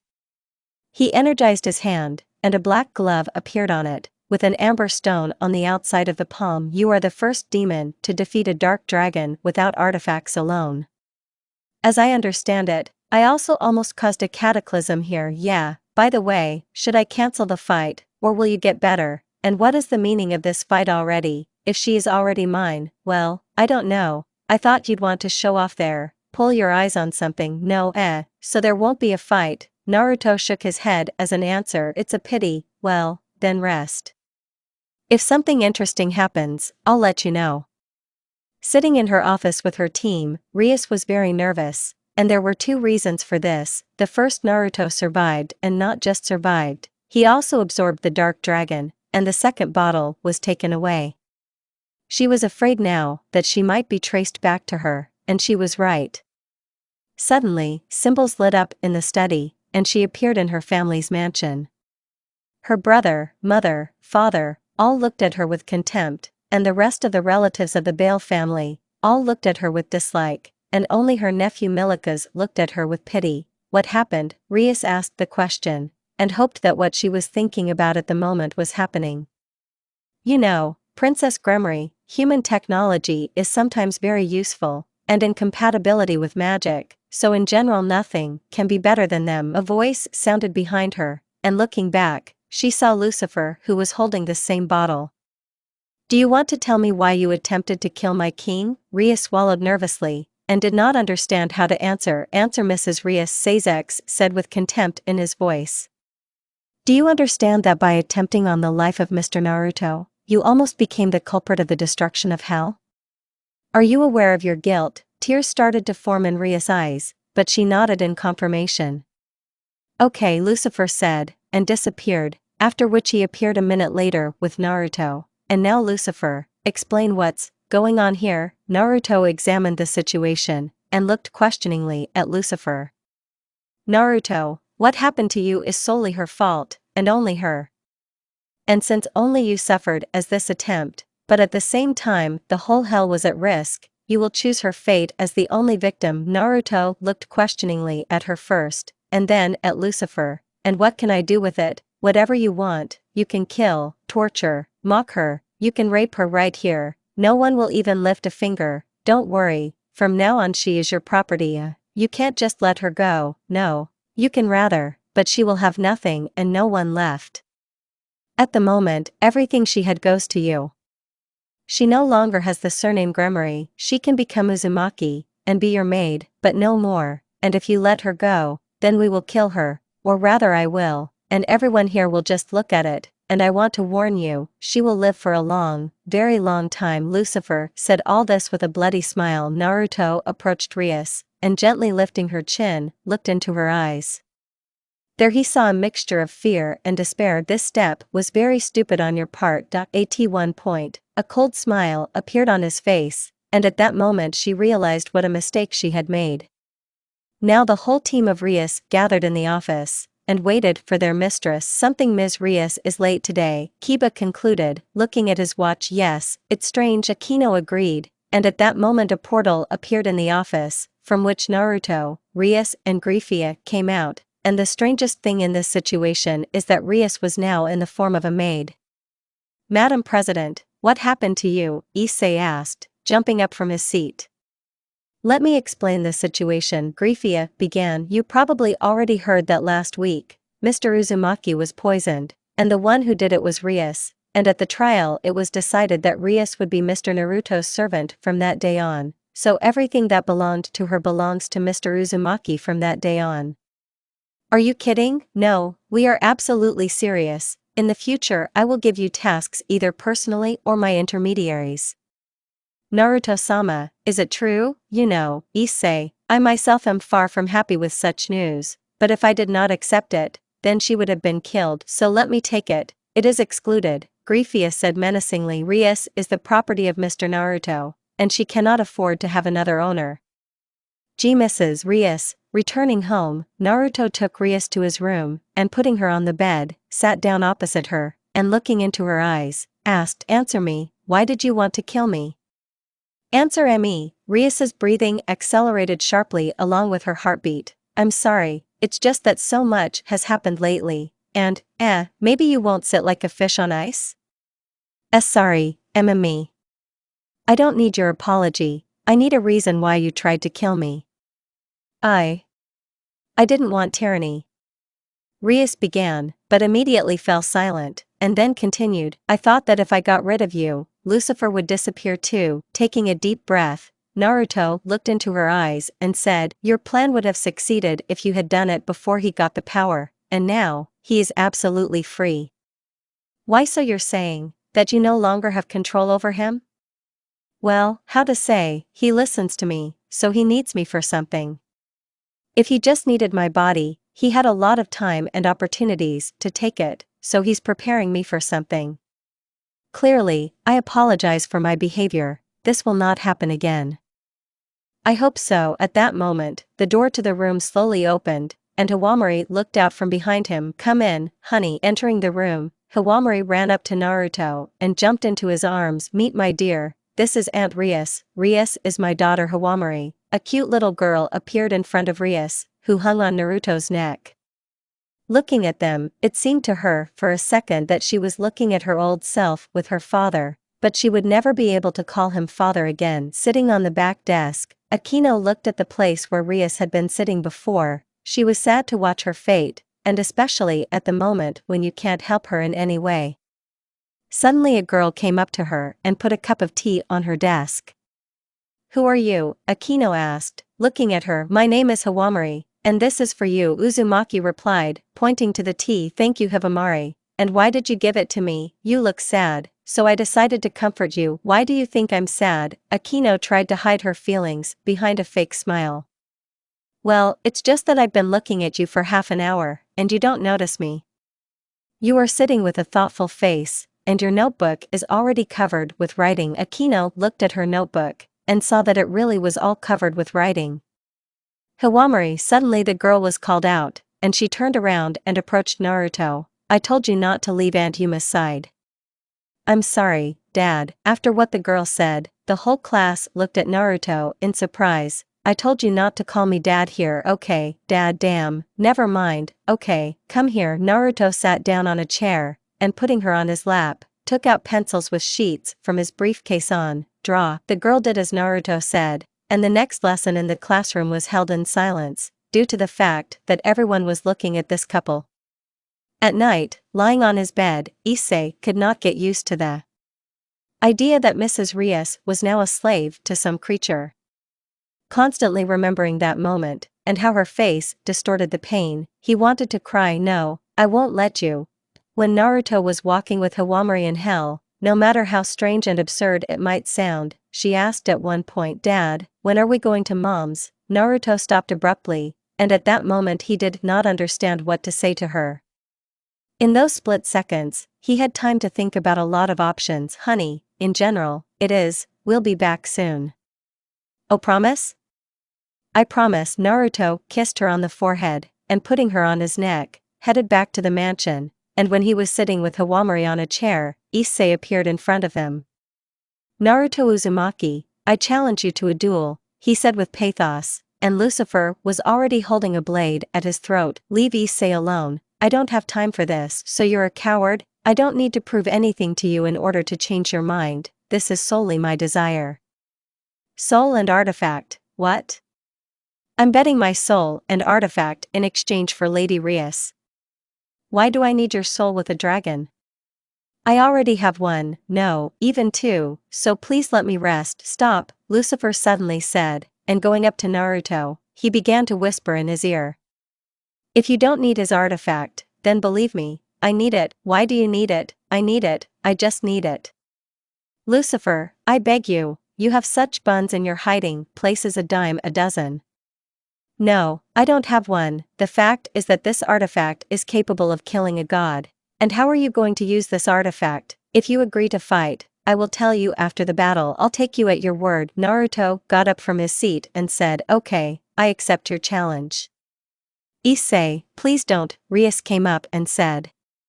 Rias, your words don't mean anything here anymore. Naruto, but your body hasn't fully recovered yet. You can barely stand on your feet. Thanks for Yuma's concern, but don't worry, I'll manage somehow. The last thing Kurama remembered was how he was plunged into darkness after he made a demon out of Naruto, partially of course, but he still had to have immortality, at least the fox hoped for it, and at one moment the darkness turned into light, and Hinata appeared before him with Naruto, or with his female version. Who are you? The brunette asked. Looking at him, Hinata, what are you? It's me, Kurama, but damn it, why am I tied up? What about Naruto, the last thing you remember? The blonde asked. This time I made a demon out of him, sort of. After his words, happiness appeared on the blonde's face, and she ran up to the brunette, hugged her hard. "We found him, sister. 300 years of torment were not in vain." "Wait, how much?" Kurama thought he heard a 3-digit number. 3 centuries have passed, Kurama, since you last saw Naruto. The fox could not see the person who uttered these words, and the arrogant, but at the same time very good-natured tone calmed him, but the voice, something in it was very familiar. Naruto was now standing in front of Issei in an arena that resembled a chessboard, with pieces behind. "Once you understand the rules, then start." After Lucifer's signal, Naruto appeared in front of Issei in the blink of an eye, and kicked him in the stomach so that he flew several meters away, and then there was another blow, and another, until at one moment his stomach ached, and his right arm was shrouded in black plate armor. This armor began to spread over Naruto's arm, enveloping him. "This is our chance, partner." Issei's left hand sounded. "Yes, let's do it." Issei's body was enveloped in red armor, and he rushed to Naruto. "What? Where am I?" Naruto asked, finding himself in a large white space. There were mirrors all around, and a large dome over his head. Everything was so beautiful and calm. "It's beautiful, isn't it?" Naruto heard, and turning around, he saw the silhouette of a man, only he was enveloped in a white glow. "What is this place? And who are you?" When his eyes got used to it, Naruto couldn't believe his eyes. "I'm you, Naruto." There was a complete copy of it in front of him.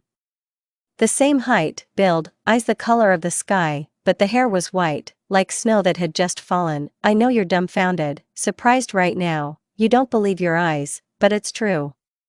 You are in front of yourself, God is in front of you." "No, it's some kind of illusion." "Issei the bastard," Naruto shouted, but suddenly the mirror to his left began to change the projection, and both of them appeared on it. He and God. "No, it's some kind of illusion." "Issei bastard."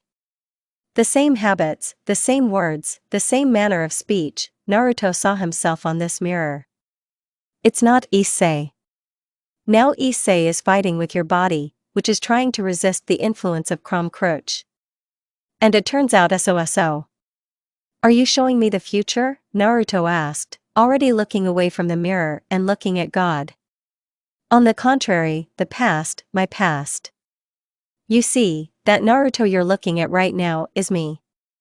The old me." Naruto's head stopped working. Sitting where he was standing, Naruto grabbed his head with both hands, closing his eyes. A crazy smile appeared on his face. "I'm already going crazy." Then he raised his head and looked at the god, who was sitting a couple of meters away from him. "I know it sounds very strange, and it looks even stranger, but it's true. And this is not an illusion, or hallucinations, it's all real," God said, with a sweet smile. "Then why are we here?" "In the future I'll need something from you," God said, getting up from his seat. He opened his palm, and a dark gray ball appeared above it. "Soon Lucifer will collect this artifact and give it to you." "How can you be so sure? And anyway, why would he do that?" "Because he wants to kill me, and who can handle killing God better than God himself?" he said, pointing at Naruto. "And what are you going to do with this artifact?" After that question, the smile on God's face disappeared. "I will destroy this world." The god answered coldly, thereby causing a shock to Naruto. "Why?" "Well, how to destroy, rather reboot. In this term will fit more well. Why would you reboot this world?" "Because he is mired in violence, lies, and betrayal. I want to create a world in which there will not be a drop of violence, lies, and betrayal. This is utopia exactly. Now I am weak, much weaker than I was at the peak of my abilities, but when I get what I want, I will create the world I dreamed of, we dreamed of. And what will happen to me? With Hibamari? With everyone else? I'll send you back with the baby." "Can you do it?" "Somehow I was able to get her out of there, somehow I can push you back in, and as for the rest, as I said, I will destroy them." "What about the other gods?" "I don't think they will allow it to be done. When I get this artifact, nothing in the world will be able to stop me." God came close to Naruto, and turning him, directed his gaze at the mirror, and said, "And you and Hibamari will go to the world you dreamed of. You are Hinata, Boruto, and baby, no Hokage post, just a peaceful life. Also, of course, I will leave your current abilities, and give you a couple more, for self-defense of course. You think about my offer, I'm not rushing you. That's the end of it.